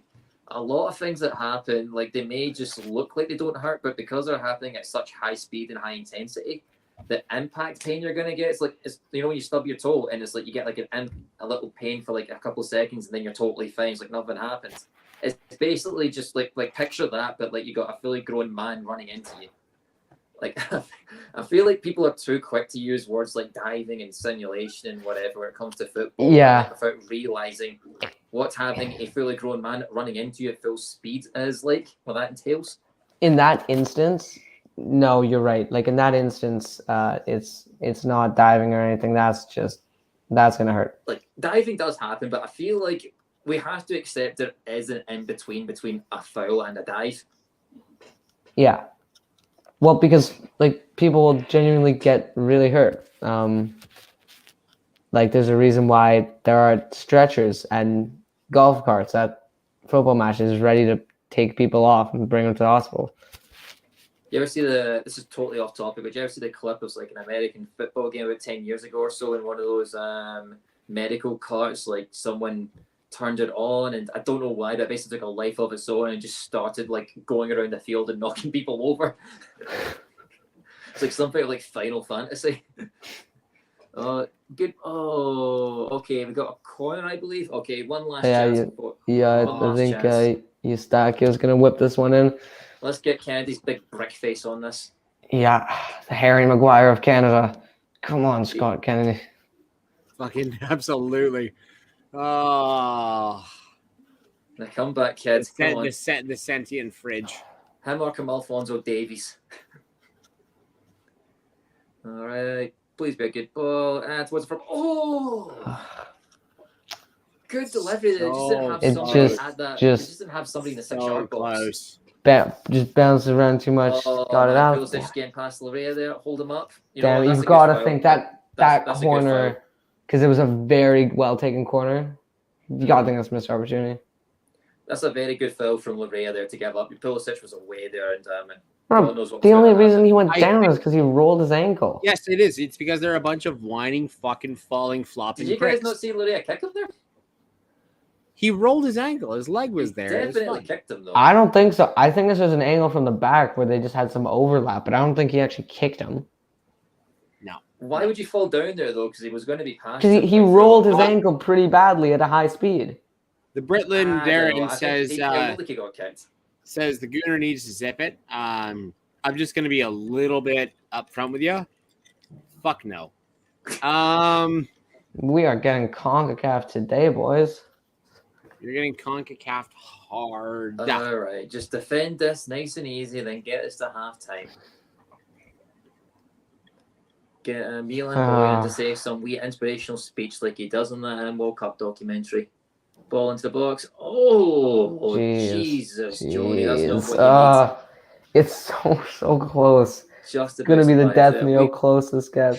We are making set piece defending look like an absolute impossibility here. Yeah. There's a half. There we go. So that's a half. A very awkward half for Canada. Gave themselves a lot to do. And had a fair share of the ball, it looked like, but they just didn't look like they. But the States just had a bit more quality up front there. Gio Reyna was running the show. Great corner in there to lead to the first goal. Again, really good ball to split defense. He had far too much time to run onto it, though. Plays it in for Balogun to get what I believe is his first goal for the United States. Mounting to claim for Canada here for being 2-0 against the US in the Concacaf Nations League final, Canada's first final in 23 years. Going to need a big performance in that second half here. I'm going to take a look at who the subs are. We're at halftime here. See what see who our heroes can be. Yeah, so we do have a fair bit. We have obviously Dwayne St. Clair, Sam Manakubi, Stephen Victoria, Dominic Zader, Lucas Cavallini, Junior Hoylett, Tayon Buchanan, Victor Lutari, Atiba Hutchin, Moises Bambito, David Witherspoon, and Thomas Peter Wayne McGill are our substitutions on the bench. So I think the obvious name there is going to be Tajon Buchanan, I imagine. Yeah. I would also see Atakubi come in. I don't want to see last game Davies came on for Atakubi. I preferably wouldn't like to see that. I want to see them play together. I think that they both can provide an attacking power that could be instrumental. Don't know if you feel the same. I would like to see Atakubi. Yeah, I wouldn't mind maybe like just we got to do something here. Like they're 2-0 down. Miller's been okay, but like just in terms of like I don't know, maybe even taking Kennedy off and putting Miller Kennedy's on coming central, off. and then you can have Kennedy has to come off there. If he does not come off, I get John Herman back to New Zealand. Well, we have talked about that before. Like Kennedy's biggest problem so far has always been that he just seems to be too loyal to players. Yeah, He seems. I think you brought that up, Paul. Yeah, like he was too. I thought he was too loyal to Atiba Hutchinson in the World Cup for his own good. I think if we did start like Osorio or maybe a Kone in Croatia, honestly, probably still would have lost against Croatia, but like it wouldn't have gone down that way. I think I would like to see more players get more appearances during that March window as well. I think we're playing just too much of the tried and tested, particularly when we win a couple of goals up against Curacao or Honduras. I'm not saying it's John Herman's fault because he hasn't really taken much to look at these guys, but quite a few guys lately have had the chance to commit to Canada and they haven't. You know what? I just saw someone tweet a bunch of Fikayo Tomori's Wikipedia page, and I just thought this would be so much different. So if Kennedy, we had Fikayo Tomori. Mm-hmm. Yeah, I feel like that's the white whale from now to the end of time. I feel like when it comes to Canada. A guy, central defender who's won the Serie A and got to a Champions League semi-final, and he's wasted a thing. He's not going to get a look in there. Gareth Southgate clearly doesn't fancy him. I don't even think he I don't think he got into their World Cup squad. Someone's already starting the hashtag Phil Neville out. Sounds about right. Yeah. Can't believe it. I can. I'd like to think that was a stipulation in his contract, of Messi's contract. I will sign, but you got to get rid of Phil Neville. I don't need that weirdo talking about his family dynamic on the beach. Mm-hmm. I don't need him going on about how you only need 6 friends in life to carry your coffin, and the family unit is like a military unit when you're on the beach. My favorite little Phil Neville thing is so his son turns 18, and the first person he wanted to have a drink with was his Uncle Gary. Oh, really? Yeah, that just seems like peak Phil Neville. By the way, Paul, tactical manager, tweeted, "Where are the rude Canadians?" Get in that. Let him know. I choose my moments carefully with him. That guy is I kind of wish we could do a watch along with him because we just arguing so much. But on the other hand, I just don't want Well, that's because he's not a good human being, and I hope forever that his coffee is always ordered wrong. I do remember, he makes decent videos and stuff. He does. He makes good YouTube videos. He's just he's straight up a shit poster on Twitter. Yes, and I genuinely hope that every time he tries to find his car keys, they're lost. I get a little annoyed at myself whenever I bite back him on Twitter. I'm like, that's what he wants me to do. That is exactly what he wants me to do, and I am giving it to him like a chump. Well, you know what? Because we're here, and Paul, did you prepare a game for halftime? I did not know. Sick. We are going to do true facts about Phil Neville. Boys, you ready? Oh, I Very. was born ready for this. Oh, can you do this true or false? No, we're not going to do true or false because that would be too Okay. hard for me, and I'm looking this up now. All right. Understandable. Who can name how many teams that Phil Neville has played for at a senior professional level? Raise your hand. Who goes first? Thomas got his hand up first. How many teams, and can you name them? I believe 4. It was like Man United. I don't know the rest. Well, that's I love it, but your guess was 4 and Man United. You didn't complete the task. Paul, can you steal this point away? Manchester United and Everton. That is, in fact, correct. Really? He had the Wayne Rooney career mode. Well, he played for Everton he, for a long time. It was a swap deal with Tim Howard, I'm pretty sure. So I think Tim Howard, he went to Everton as well. So maybe it was a double signing or something. But like, I feel like they both left Man United around the same time to go to Everton. This is, yeah. Well, I already know I'm probably, if there's more Premier League questions, I already know I'm not going to do very well. Fair. So, true or false? While playing for Manchester United, he had 263 appearances and 9 goals. You can point out what's wrong with that. You get an extra point. If there is anything wrong with that. So me first? You can go first. I'm going to say that's false. He didn't score that many goals for you, Man United. Thomas. Well, you say he spent like ages at Everton. So I feel like he wouldn't have, even though I guess in those days, like United would play like a ton of games because they were one like the best teams. So I'm going to say he did not play 263 games for them. And you also don't believe he got 9 goals? Sure, he got 9 goals, but he did not play 263 games. Okay. Well, unfortunately, I have to give you both no points because he did play 263 goals and he did have 9 goals. He played 200.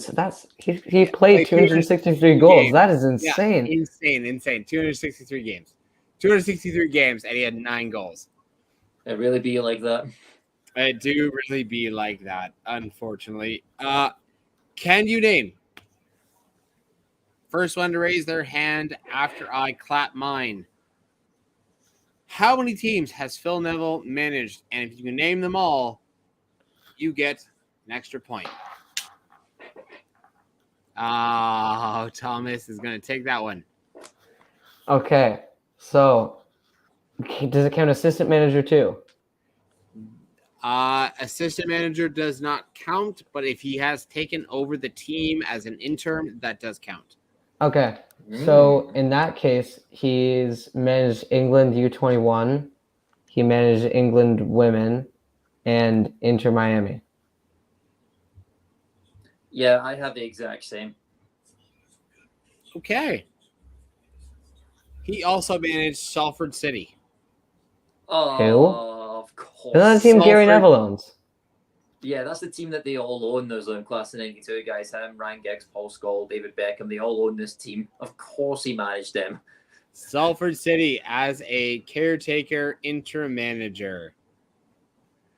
David Beckham's keeping this man employed. Jeez. So pretty much, basically, exactly. Okay, so. I'm going to take that. I got 3 out of 4 there. Well, you got 3 out of. You know what? I'll give you. You got 3 out of 4. Okay. We are gonna go on.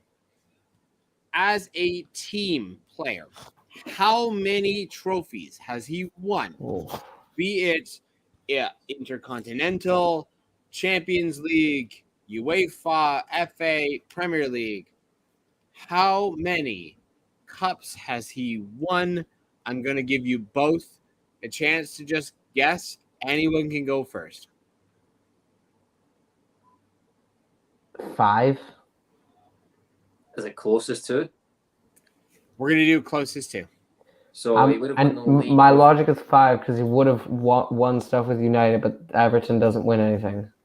So he would have won the league with Man United in 1996, 1997, 1999, 2000, 2001, 2003. He would have won the FA Cup, I'm pretty sure, in about 1996 as well, and 1999, maybe 2005 and 2004 as well. Just give it to Paul. There would be the Champions League in there. I'm going to. There's probably something else I'm missing. We'll say 12. Paul takes it. Absolutely, it was 14. He's also won the FA Community Shield in 96, 97, and 03, FA Cup 95, 96, 98, 99, 03, 04, all of the Premier Leagues that you had mentioned, and the Intercontinental Cup in 1999. Actually, let's say 15 because I believe he's winning one tonight. Still believe. He won a She Believes Cup with England as well, right? If we're going to include a managerial career. We're talking about player. He did win the managerial, but as a player, that's all he won. He did win the She Believes Cup. Yeah, so, Thomas, unfortunately, you came up against a Phil Neville aficionado here. Jeez, yeah. Well, you're one of the few. He's got a lot of that information sitting in the back burner. Who wants to guess how old Phil Neville is? 46. No way. Yes, that right. He was born in 1977, so if he's not 46, he's 45 going on 46. Well, Thomas, you can also take it and get yourself a point. Like, I feel like he has to be, like, wait, give me a second. Like 55. Paul was inevitably right. That was too quick. You should have just stolen his answer and also got yourself a point. No, because I was just thinking, like, if he when he probably started with United, he was like 20. And that was in like the late 90s. So that was like 30 years ago. So I was like, okay, it has to be like 50-ish. You're not a million miles off, but yeah, just a couple years. He broke into the team as a teenager. Oh, okay. He was part of that that famous "You'll Never Win Things with Kids" squad with Man United back in the mid-90s. No, I don't remember that. So Man United did like a rebuild in the mid-90s. He got rid of a bunch of players, notably like Kanchelskis, their winger. A couple of others as well. I think by that point they moved on from Steve Bruce and Gary Pallister. And they started breathing in all the young players like Gary Neville, David Beckham, Phil Neville, Ryan Giggs, Paul Scholes. They started to become much more part of the team. They lost their opening game of the 1995-96 season to Aston Villa, to which Alan Hansen infamously said on Match of the Day, "You'll never win anything with kids." And they went on to do the double that season. That was the start of Fergie time? Start of Fergie time could probably be attributed more towards the 1982-1983 Premier League season, where they had to beat Sheffield Wednesday in order to officially pretty much win the league. They were 1-0 down really late on. And Steve Bruce scored 2 headers, I think it was. With the two more questions before we kick off. Actually, well, yeah, it's about to kick off. Before Phil joined Manchester United, he played on another U team. What was the sport? Football, swimming, rugby, or cricket? Cricket. Rugby. It was cricket, in fact. How does he know this? Was he like in like his 4th grade class or something? Was Paul been like reincarnated from being Phil Neville's teacher? Did Phil take part in the 2004 FA Cup final? Yes or no? I'm gonna say he was suspended. I will just keep going. What Paul doesn't to try to get points. We'll say yes. Awesome. You should do what Paul does, and Paul wins by a landslide. No, he did not play. Come on. What was he on Everton? He was, in fact, on Everton. I don't know. United and Millwall, I'm pretty sure. Because as I said before, they don't win anything. So ruthless. So ruthless. I wasn't even born the last time Everton won a trophy.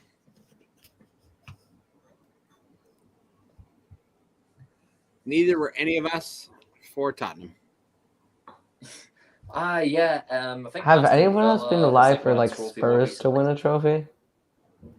Like, I guess the League Cup in 04, but It was funny. The first season I was ever like into football as such was the 07-08 season. That was the first like year I started watching it, and Spurs won a trophy.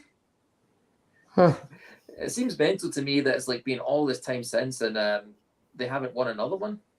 Well, the fact is, like, they barely won any before, so Yeah, but like they at won the a couple time, like like Europa leagues, but still. I was like 12 at the time, and I was like, they're probably going to be good now. It's Nah. time to support them. Oh no, I've never been a Spurs fan. Will you support them now that Ange is there? I might keep an eye Yeah, on the results. he but is that's he about is it. a sympathetic Spurs fan now. It'd be a case of me just being more of an Ange Postecoglou fan than a Tottenham fan. Yeah, that's fair. Think again, like totally we're getting off track. The game has started, but restarted. Do you think he's gonna take like Kyogo and Dazen Maeda with him? I Take a few of don't the Japanese players? think so. No, like to be blunt, I think like Spurs are like a level above the players currently at Celtic. There's a couple of players who may be able to go on to play at that level, but they're not there yet. I think with the budget he's going to have, like rather than spending like an £8 million hypothetically on Kyogo Furuhashi, he's going to spend £28 million on like a striker from somewhere else. And to be blunt, I don't want him to sign a bunch of Celtic players. Yeah, well, I mean, like, it could do Spurs well, to be honest. Like at the end of the day, something fresh that's got like a title charge or that kind of hunger could do really well. But I kind of hope they just keep the norm and really fucking shit the bed. Yeah, you're also an Arsenal fan, so you hope that for every game. Yeah. Oh yeah. To be honest, exactly. That's the one thing about him joining Spurs is that like it's either going to go really well or he's going to be fired within like 6 months. And I do. Well, I mean, the thing like Spurs go through so many managers at this point. Yeah, so like whatever, if that did happen to him, I wouldn't say it's too detrimental to his career at this point because like Spurs, they do this to everybody. They did it to Mourinho, they did it to Conte, they did it to Pochettino. If you're gonna do something like that, like Mourinho, you'll do it to Ange Postecoglou. Mm-hmm. I think the only way Ange is going to work is if Spurs just accept that it might take some time. But honestly, I do think he should bring some of the Japanese players because, like, I think he probably will sign Japanese players. But like for example, I can't remember his name, but the Japanese lad at Brighton, I think that could be like an absolute.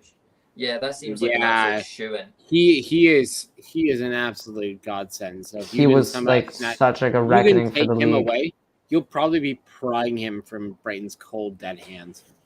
Mm-hmm. I think with like a lot of the Japanese players at Celtic, they're not really at a good age.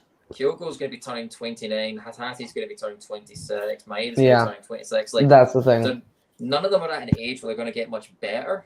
And realistically, I don't really see them starting much in the Premier League. Hatate is probably the most. Reina's off. Yeah. Second half. Yeah, he's injured. Well, he looks. Off. By the way, I don't no subs for Herdman.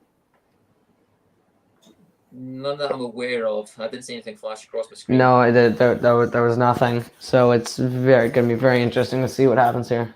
So if Reina's off, then I guess the States are down to 10 men unless told otherwise. But I mean, we can't actually listen to it. But I think we'll see like a graphic of the player coming in. But Reina was like going to the bench.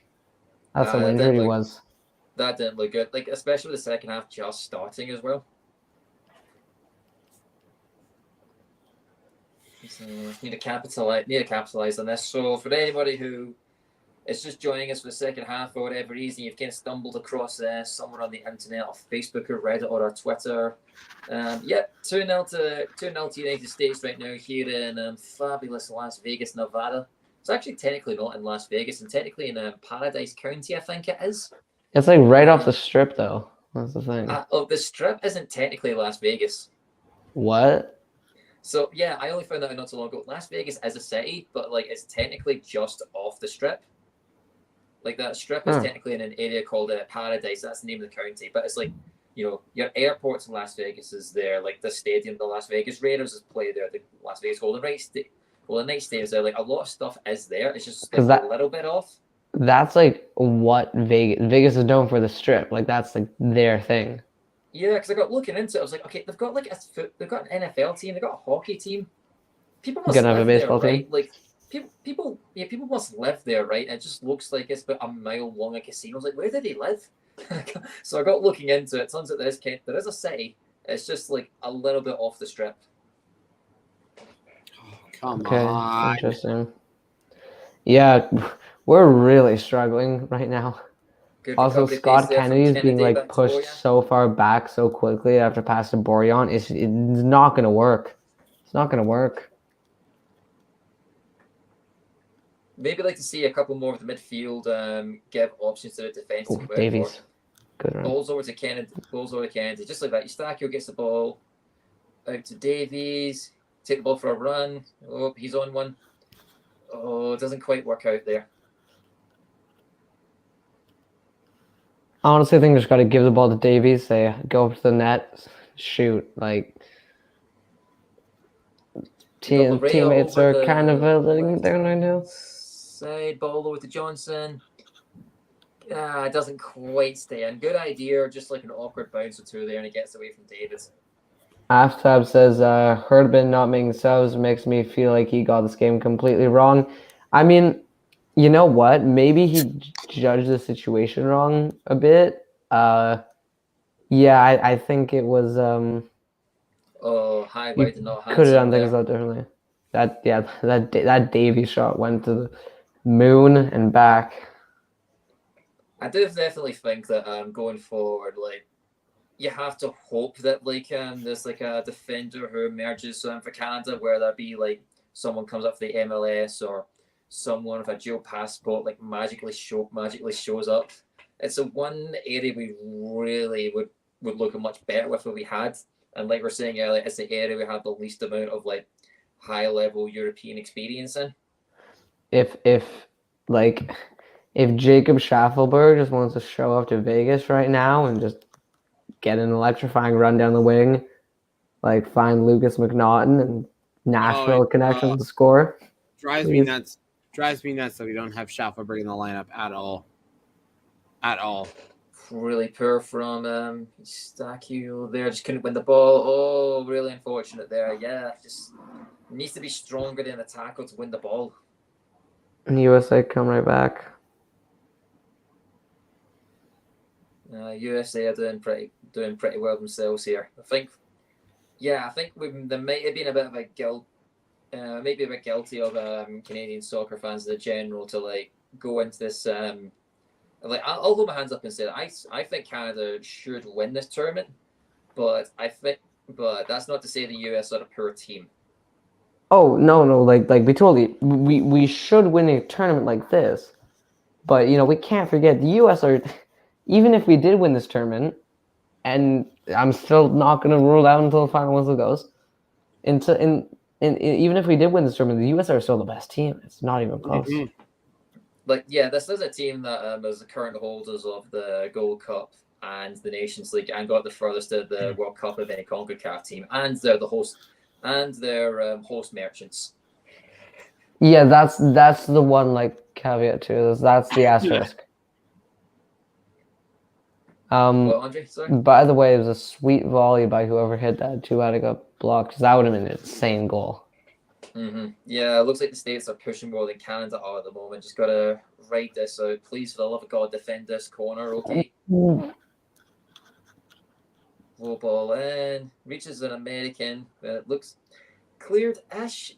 Boyan just standing there with the balls in the air for about 5 minutes, just waiting for it to come down instead of going to claim, despite the fact he's the tallest guy there. And nearly bites Canada there with the ball hitting the crossbar. Jeez. Chris Richards nearly got a second. The ball's there in the air for the eternity, and the goalkeeper, Boyan's a tall guy, and he's allowed to jump and use his hands, and he just stands there and lets it come down. What's going on? Another ball in. Pulisic goes out to Boring. American. Oh! Borjan Petty. coming up clutch again, preventing the U.S. from solidifying the Fucking victory. lead. This is getting like unbelievably bad when it comes to this set piece defending. They're so sloppy. They really are at the moment. They're just sort of letting the ball bounce around and fall to an American. You're probably at the point where it's getting benched. Of course, it's becoming a mental problem as well. Or like the US know that corners and dead ball situations are a massive weakness for this Canada team, and this Canada team probably know at the back of their head that they're looking shaky at this. Like you're probably getting like a Murphy's Law situation where like if it's raining, it's going to pour on you. Definitely need to make a sub soon. I think like it was Kennedy actually. I know it's early, but you got to do something. No, you know what? If he didn't do anything about halftime, he's got to do something at the 60th minute, and in numbers too, like at least a triple sub. Again, like Herman's too loyal of a guy. He just doesn't really seem to make the change that's needed at the time. We need someone who's absolutely ruthless. Herman is a good manager, but like I feel like it's okay to say that like. I mean, straight up, I don't think the CSA could afford better, but like I think it's fair to say that Canada could get a better manager, if you know what I mean. Yeah. I think Herman's really perfect. Like I think with this group, you got to keep this group together, and that includes Herman. But I mean, you look at the US; they all love Greg Berhalter, and we agree that he's a dope and is going to hold this team back until the World Cup. Strike? Oh, not so much. I'm not saying John Herman. They're wasting a lot of chances from afar. And you know what? They're not going to get much closer to the net than that. You've got to hit that right. I want to make it clear that like I don't think Herman is the same as Berhalter. I think he's a much better manager, but like I'm not really here for the fact that all the players like him. You know, if I go to my work and there's a boss I like, it's probably because that boss is much more lenient than the other boss. You know. Yeah, fair. Like I'm gonna prefer the boss, or like even if I was in school, I'm gonna prefer the teacher who's much more lenient and lets me get away with stuff, rather than the one that's probably gonna give me a better education or like hold me more accountable to my job. Come on, do something with it. Oh, they're not making the most out of anything. They're just sort of making chances, but it's like they're playing as if it's 1-0 Canada or 0-0. They're not playing as if they're chasing a lead right now. Ladin's been invisible in this game. I'm wondering at one point if you take him off and maybe push Davies further up.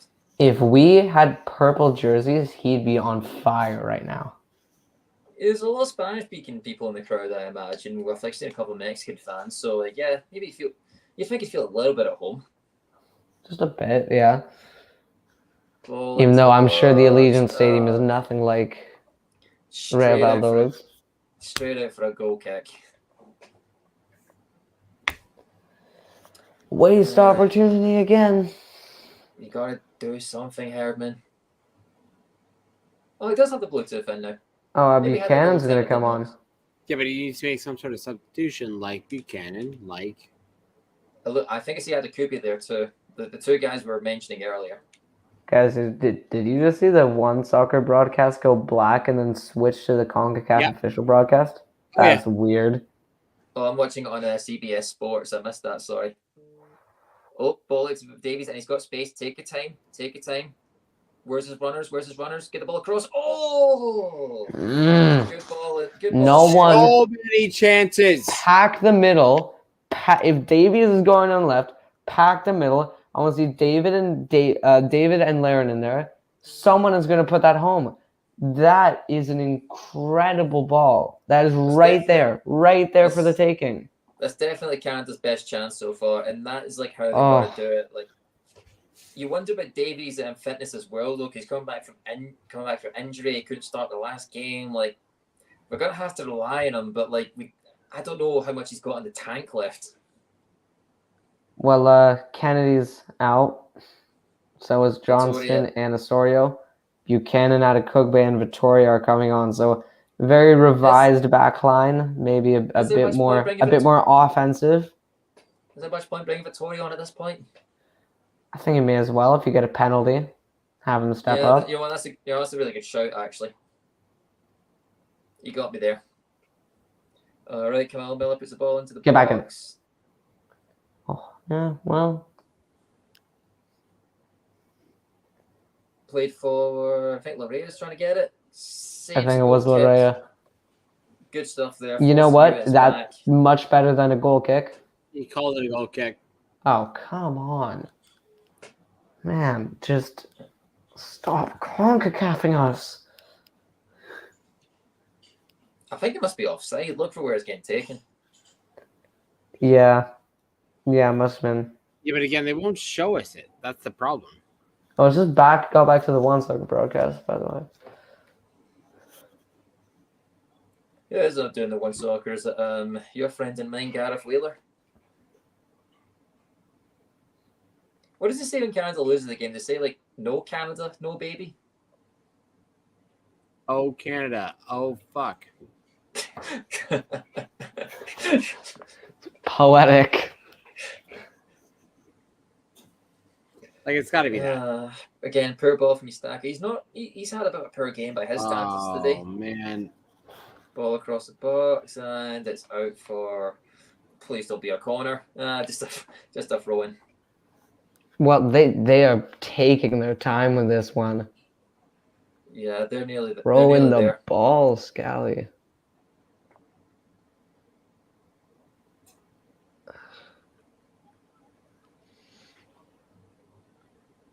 Yeah.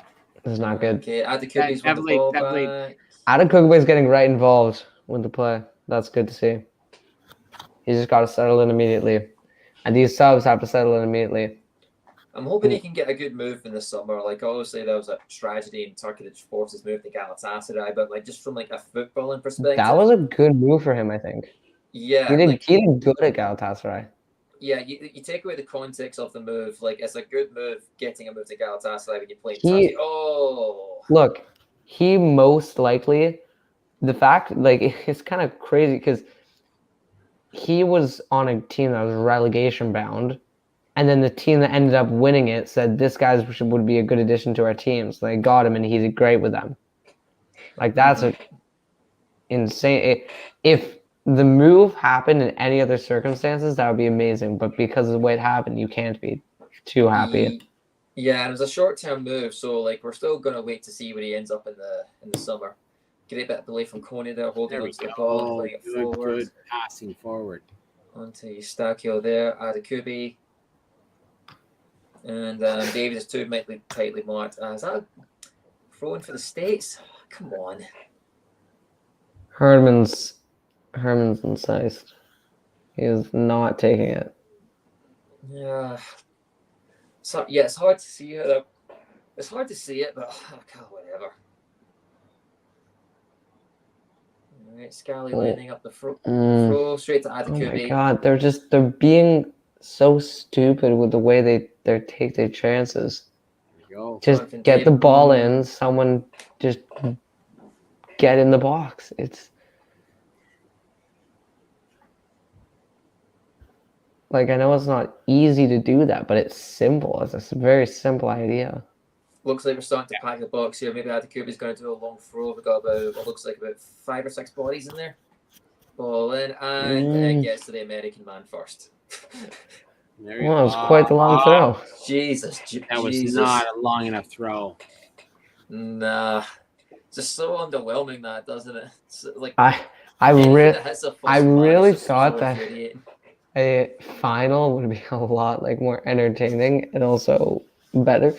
I guess the timing of it doesn't help. Like, they play way too much football in Europe now. Like, so all these players are like fucking gassed. Except Matt Turner. I'm generally getting to the point where I'm starting to feel, obviously not financially, but like I'm starting to feel a bit sorry for guys now who play for like the big teams like Manchester City and Real Madrid. Like, you never stop playing football. They started the season at the start of August last year. They play a World Cup as well. The season ends in June. You're back in pre-season in like in like less than a month. You don't get any time to relax anymore. Like football is just ridiculous now. Yeah, no, it's stupid. I honestly think FIFA has to say I know it's gonna mean less money, but FIFA actually has to step in and say, There we go. you know Final. what? For your preseason, you're not allowed to go overseas. You have to stay at home because these players need the rest. They cannot be worrying about getting on flights to the USA or China or wherever you go for preseason. Like they need to just rest and have as much time as they can. I think the only way you're going to get the change honestly is if you have players refuse to play a game, which they never will. Yeah. Here's the thing though. If players play more games, the quality is going to suffer, and you probably will get less money because the quality is not as good. Well, yeah, exactly. You got to look at the World Cup. Like, ball. The QB pull across. Oh, come on! Oh, come on! Come on! Oh my God! Man. Oh my God, Laren, are you kidding? We got oh my God! What is happening? Delete. Yeah. Oh, come on. Heck, you think he'd bury that for Canada, like being the top ever goal scorer? Oh man. You know what? It's because technically he's back with Bruges. That sums up this game for Canada entirely, that. Yeah, you know what? It sums up this game entirely is that every player is playing like they're playing for Club Bruges. Looks like we're going to get a sub or two from the US. Oh, what is... Here's Johnny. Aronson was going off. He was taking his time. Buchanan came in to push him. Now there's a big scuffle going on. There's a lot of words being exchanged. It seems a bit unnecessary for Buchanan to push him there, to be honest. Probably just get him to speed up the process a bit. Yeah, I get it though. Like you're pissed off. It's a final. He's taking his time. You're 2-0 down. I get the push. I very much understand the push. Yeah, but was it right? Was it right? No. But yeah, but at the end of the day, they will let that time wasting go on. They'll give us the yellow for bullshit, and then if it causes a kerfuffle, maybe one of the Americans swing. You drop, they get a red. I was gonna say, if this gonna just peter out like this, can we at least get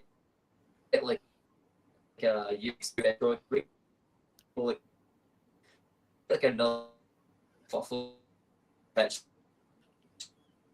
like okay.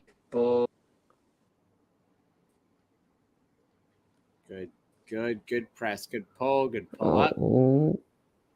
Good. Too heavy a touch.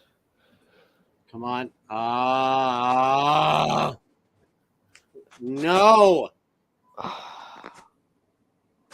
Oh my God. Man, this is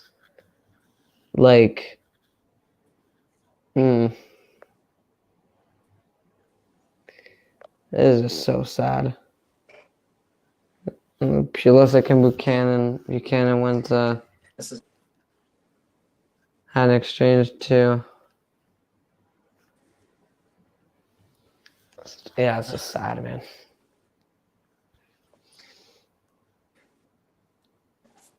That's 20 minutes left. I don't know that, but maybe you have a final first before you win a final. Maybe this is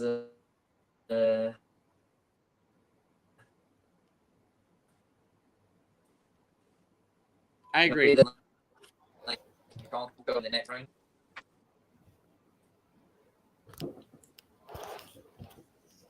Oh. Yeah, the ultimate being a big dog in Concacaf thing. Okay, ball goes out for a goal kick. None of us heard you there because you were cutting out. Yeah. Answer my message in the chat. On the right wing. It's always the internet. God damn it. All right, let's pull it up. Let's go forwards. Come on, boys.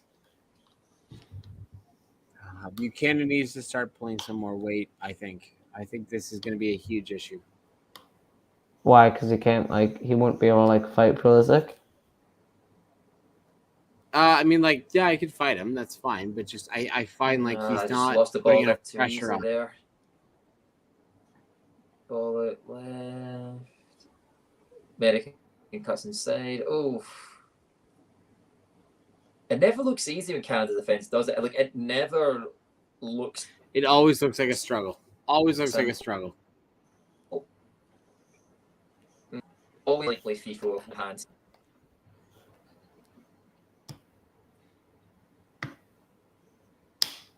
All right, ball goes to Turner. Long ball. Oh, well, he's. The ball in Fonzie. And ball goes out to Turner. I'm starting to get the impression that this game is finishing 2-0. Unfortunately, yep. With that, I'm going to go after. My God, I can already tell Balogun's going to give me so many nightmares as a Canadian. He is going to give me so many nightmares.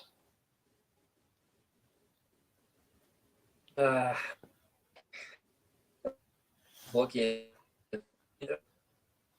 It's testimony and to the George. Good. Like it's. You're cutting out again, Paul. Frozen. What is that?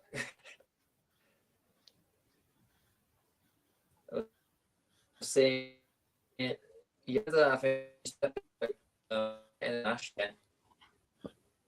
Paul, you're frozen, and we cannot hear what you're saying. Are you moving a bit?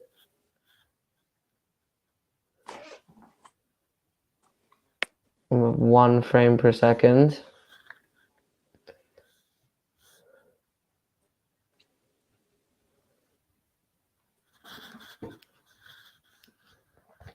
All right, well, you're stuck with me for a little bit here. Because Andres will come back in a second in swinger from the U.S. Header away. Picked up there, back into the area. Brought down. Out wide. Comes the U.S. cross in. Laren gets it away. Gotta see Laren can at least. Getting it away. Yeah, well, you know, like they're getting it out of danger, but they're not. They can still. Like three attempts there, they had to clear the ball, and we're still here with Pulisic on the attack. Here comes a fourth one. All right, and now the ball's out of danger. Like 4 attempts to clear the ball. Yeah, like they're getting it out of the box, but the problem is that so many people are at the back because they're not finding any organization, and no one's at the top to receive that. Pappy's gonna come on. Oh, run, Fonzie! Another ball into the box.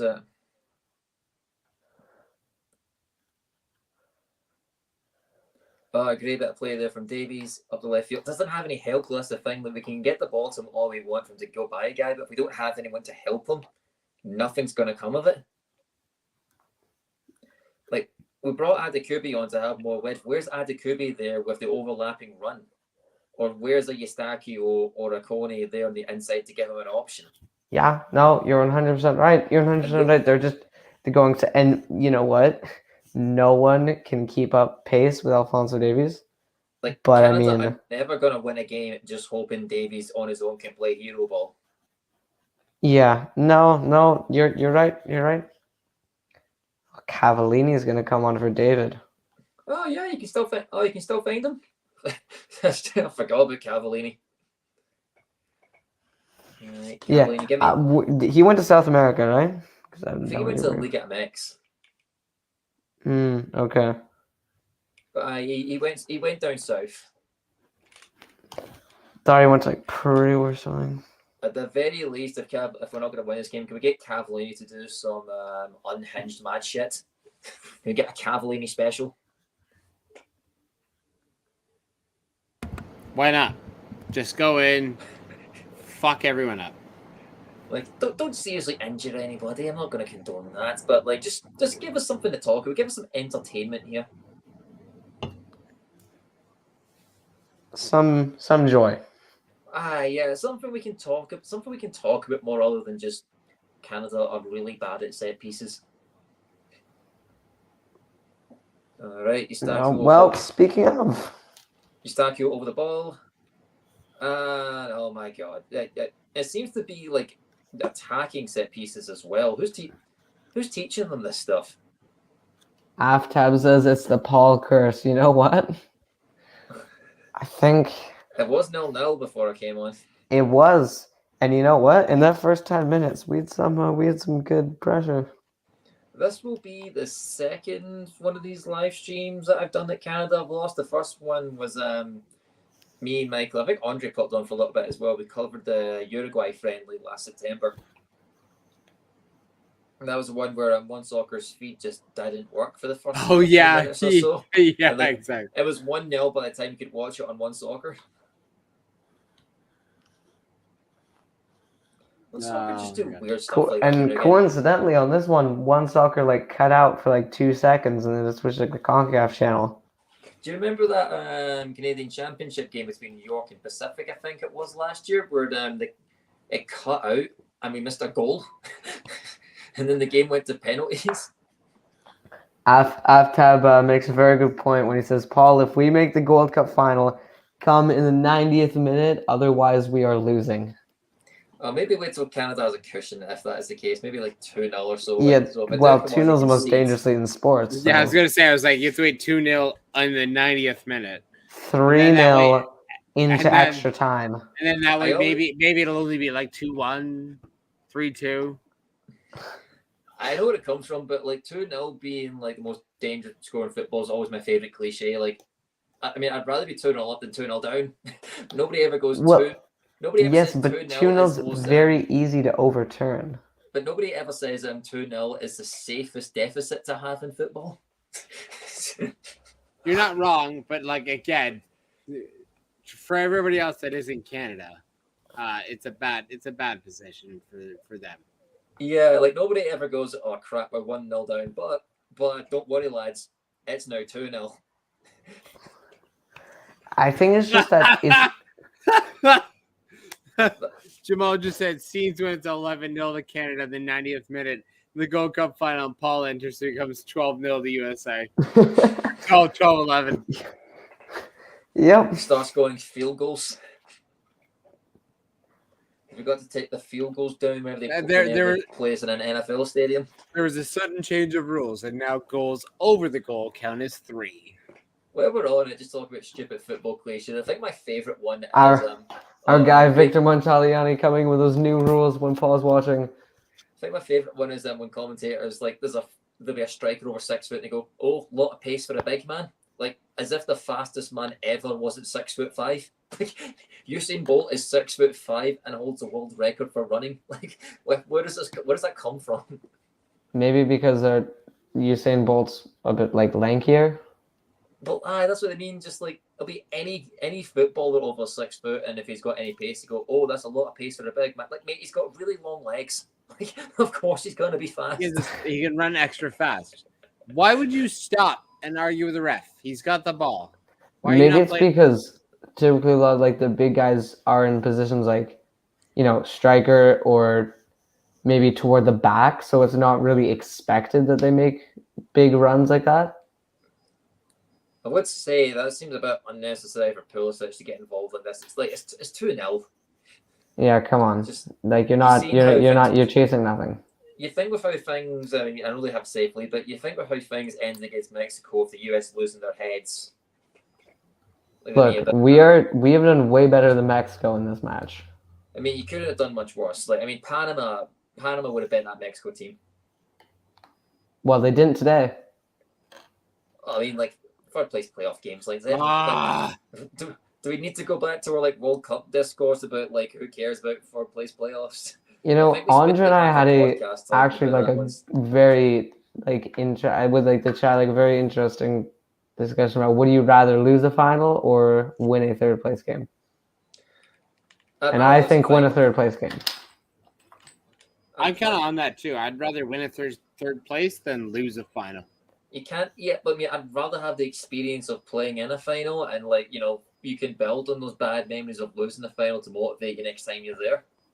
Yes, but also, like, I know myself, and, like, I would that final loss would just drag me down for the longest time. You need to, like, go out on top, I think. In the moment, the third place is going to feel better for sure, but I think in the long term, like, getting to the finals much better. Because you've still lost a game to get to the third place playoff game, so you may as well, like, get to the final. It can happen, but it can also be so insanely crushing that you can't get back for years. It depends on the team, I guess. If you're, like, going on if you're a Cinderella run team, you've got to a final then for sure. But, like, a team like Canada, like, you know, if this is the last Concacaf final they get under this core, then quite frankly, that's, like, one of the biggest failures ever in the history of football. Afteba says this final hurts. It just feels like we didn't put enough into the game. And for these players, you know, first final, like, it was never going to be easy, but I expected a lot more. And I think it just hurts because I know we can do better. Yeah, I think quite a bit of it probably just comes down to, like we're saying, this it's just very bad timing this tournament now. I mean, it's bad timing for the US as well, admittedly. Like we talked about half the team being off form, but like a lot of key players for Canada are only just coming back from injury. And like I feel like if this was they actually had some time for rest, it might be different. But I mean, yeah, there's ultimately like there isn't really much of an excuse. Like a lot of players should have played a lot better than this. Like Eustachio for one, I thought was playing pretty poor. Like no one in defence really covered themselves in glory. Osorio didn't like do anything. Laren's been invisible. Davies tried to get in there, just hasn't worked for him. I say Davies has probably been Canada's best player. Just he can't do it all himself. And Aftab says like about Atiba too, and it hurts too knowing Atiba will retire without a trophy, and we could have won it for him. Yeah, you know what? I completely forgot about that because he wasn't brought on in this match. That's what I was saying earlier. Like, nobody's running. What the fuck is going on here? May blew his load way too early. Announced this game was going to be his final game. Like, you could have just seen how this went first, Atiba, and waited for the Gold Cup. Yeah. I mean, maybe it's all of our fault for imagining that before it could even happen. Before a ball was kicked, I'm like dreaming of that and thinking it might happen and it could happen. Probably should have just put that out of our heads and just focus on actually them playing the game first. Yeah, also, kick the ball forward. The narrative was written too quickly about this being like the hurrah. I just hope he actually retires. Like, he doesn't stick around now that he's not won this. Although at the same time too, I'd be kind of okay with it. There we go.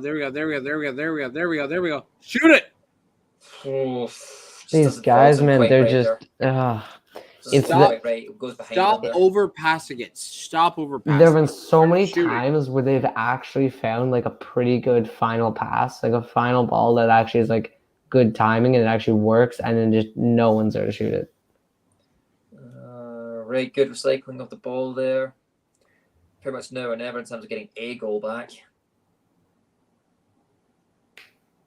Doesn't look like it's going to happen though at this rate. They're missing that something in order to unlock the states here.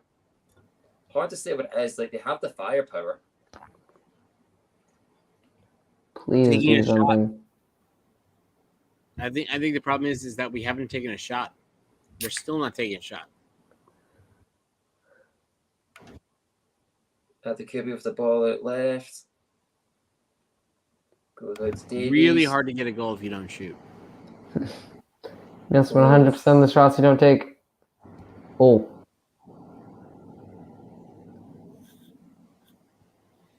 All right, ball out to Davies. Back to Davies. Take your time. Take your time. And it's going out for Or not. Oh, Jeez, come on, man. Good defender from Richards there. Oh, Great and it's ball going to be a goal kick, too. It went off Davies Let's on the yeah. rebound. Bounced off Really good Richard and... defender. Really good defender from Richards to be in the right place in the right time there.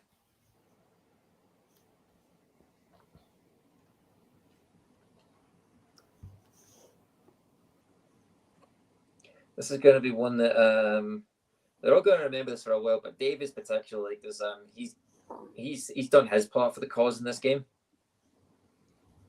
Yeah. This is or maybe it's one of those things where, like, because he's done everything he could, maybe it's he won't remember it and other players will, because they're going to be like, well, okay, in this moment we didn't step up and help Fonzie. I guess the thing is, like, Davies isn't a guy who's like used to losing finals or like big games with Bayern Munich. I mean, guys like Alistair Johnston aren't either. Yeah, I did lose a playoff game for Montreal, I guess, last year, like their biggest game of the season. Yeah, but then he won a treble. That's true, but I mean, Davies hasn't really had any faults at all in his career at all, like in terms of big games. Oh, fuck. Buchanan, All right. Pulisic has been everywhere in this game. Pulisic's been everywhere as well in this. I'm going to leave a bit earlier, spare some pain, and also it's getting very late. Yeah, it's all. Thanks, Concacaf. It's nearly 9 o'clock here. Yeah, thanks, Concacaf. All right, see you guys. The game's getting played on my time zone as well. It feels late. Thank you, Thomas. Yeah, it's nice. This game's getting played at like mountain time, aka the best time difference. I don't normally get the pleasure. Okay. I mean, yeah. Definitely easier for you, for sure. Not much to it at this point. I'm almost kind of like, I've definitely resigned myself the fact Canada's not going to win this game, so I'm almost kind of like just begging for the whistle at this point, you know? Let's just get this over with. Yeah, it does not look like. Jamal says, Paulie first. I know. But unfortunately, he is part of the team. He might be the curse, but he is part of the team. Yeah, I mean, like, with one more of these than we've lost when I've been on the live streams. First one of these ever did was Guitar, which they won. Let's go. Shoot it. Yeah, just too many bodies in the way. That's the difference. When the States defend, they look compact and difficult to break down. But we're on defense. There's about 3 guys there, and it looks like they're constantly having to put out fires. Can't believe it is a constant slow burn. Yeah, this is. I mean, it's not a good look. This Canada, like John Herman, have been outcoached by like the assistant PE teacher. Why are you bringing in Hoylett now? Bit of an odd choice. I get Hoylett coming on late, not at the 90th minute. You're wasting time. Like Pulisic has pulled something there. Pulisic something, but on this. Unless you're trying to like use their time wasting to bring on a sub. I don't. Yeah, maybe. I think he's just trying to get minutes for the guy. That's point. I don't know. It's not the worst effort in the world. Just a bit too high. I can see what he's doing there. I feel like Davies is probably thinking to himself, like, that's what I'm going to have to do. I'm going to have to take pot shots from like far out at this rate. If you're still in the chat, let us know what would you have subbed in, and how would you have subbed them in, and when. And how much earlier would you have made a change? This is killing us. This is killing us hard. Ball's gone out. We're approaching the 90th minute here. I've not seen any indication of how much time has been added on. Can't imagine as much. There's not really been much in the way of stoppages in this half. No goals. Not too much in the way of injuries. I can't see any more than, like, say, talking 3 minutes. No more than about 3 minutes in this one. Yeah. Not a chance. Let's say But- 4. Come on. Can't quite make it with the board set 5. Oh, come on, just end this already. They're not going to win this game. Just blow the blooming whistle already. Who is this for? Just for Victor. Is Victor on the phone to Concacaf going? We need like 5 minutes more airtime here for the ratings. As Jamal said, 2 down immediately. I would have made a sub of Kennedy off. At halftime, Buchanan come on, Laren off, and David and Buchanan, Davies trio up front. Johnson comes off, Harley comes on. All out. Fully, I agree. At 2-0, it's a final. The thing is it's win or lose. Like I said, and like Laren has done nothing. We are going to get Concacaf like this. So it's all in or nothing. Yeah, like Laren hasn't done anything in this game. It's been a bit of a. We're going back to World Cup Buchanan form here. Yeah. Hopefully he can get a good move in the summer. Hopefully David can get himself a good summer as well. It feels like, because I'm sick and tired of getting to every transfer window and asking like, oh, who's Jonathan David going to sign for? And he just never moves. So just put over Mizzy already there, David. Jamal at 2-0. I don't care. Just don't wait until halftime. Immediately change it. You know what? I agree. Once you get down that much, it's an uphill battle. You are fighting a final. It is a 1-game series. You need to pull everything out. You're 2-0 down. Go all in.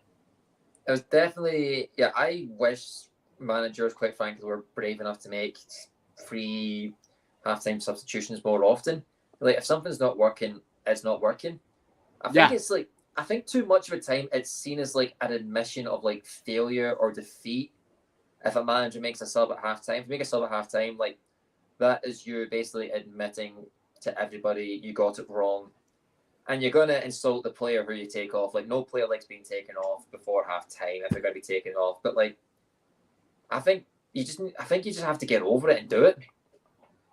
Like, games, when this game was lost in the first half, and if substitutions were made earlier, we can clearly see that it wasn't quite working with Kennedy, Miller, and Johnson at the back. If subs were made earlier, who knows what could have happened.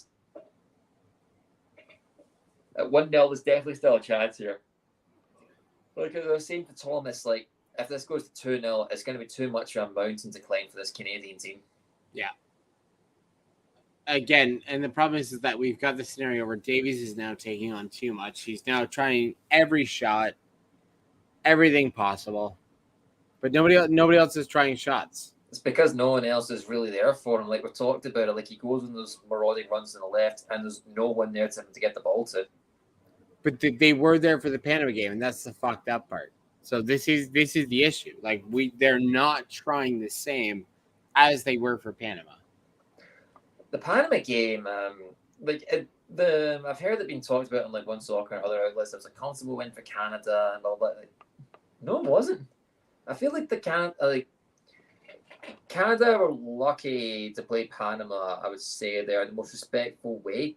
So I don't really think they performed their best against Panama either. Oh, I feel like, honestly, I think I just would have been annoyed if we scored there. Oh, come on! I think I just would have been annoyed if they scored for a minute to go. Like, why are you trying to get my hopes up like that? You're not fooling me. All right, nearly there. The crowd are starting to believe. I think the crowd are starting to believe they're going to be 2021 Nations Cup champions. BJ Callahan's going to go down as the most successful US manager of all time.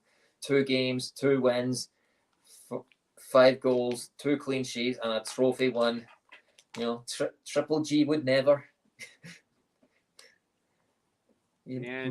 Andre Toronto have one ex-USA manager in the form of Bob Bradley. Do you think you can take BJ Callahan now, the man who's won the 2023 Nations League? Anyways, North Korea. I can send you the coordinates just do your thing. Anyways, that's been it for us. Thank you so much for watching along. Unfortunately, Canada did not come through when the time really required it. We are now on to the Gold Cup. Depending on the winners, we will be part of the qualifications if one of the lower leagues or one of the lower nations make their way up. And that is it for us. Unfortunately, I wish I had happier news to say, but unfortunately, Canada lost 2-0. That is the final score. And on to bigger and hopefully better things. So thank you so much for watching us and following along on the FC13 podcast. Thank you so much for joining the stream. Thank you so much for Paul for jumping in at earlier times than we thought were. Thomas for jumping in. You can find both of them on the FC13 podcast with Thomas at Islands to Igloos, as well as Paul at FC13 podcast and 13 Man Sports for both of them, where they're going to be writing a lot of articles. Paul, do you want to send off? I just want to say to if there's any American listeners who I'm stuck around in this chat, congratulations. I generally did think Canada were going to win this tournament. I thought Canada should have won this tournament, but the US and I did it the hard way, having to go through Mexico in a hostile environment, with all the Mexican fans in Vegas, and then having to go against Canada, to many people a pre-tournament favorite. So congratulations to them. Whatever happens with BJ Callahan now going forward, no one can take this away from him. Good luck with Triple G coming back, and we'll see you at the Gold Cup. And with that, we appreciate you all tuning in. Thank you so much for checking us out. Make sure to check us out in the FC13 podcast. You'll get to hear me piss and moan more. You get to hear the guys do more actual journalism stuff. But at the end of the day, you'll get to hear more things from Islands to Igloos, which is more about the Concacaf region. And thank you, Scott. Wow. Thank you guys so much for following along. I am so tired and want to go to bed. Thank you guys so much for following us and being here with us. Wish you all the best. Follow us on Twitter, Instagram, Tumblr, TikTok, wherever you want to. Just type in FC13 Podcast. You'll find us. As well as our Patreon, where you'll find some more and new interesting information and stuff you can find. And at the FC13 Podcast on Twitter to really find out what we're doing. Thank you so much, guys. Remember, you've been watching us, and it is like watching football through a microwave.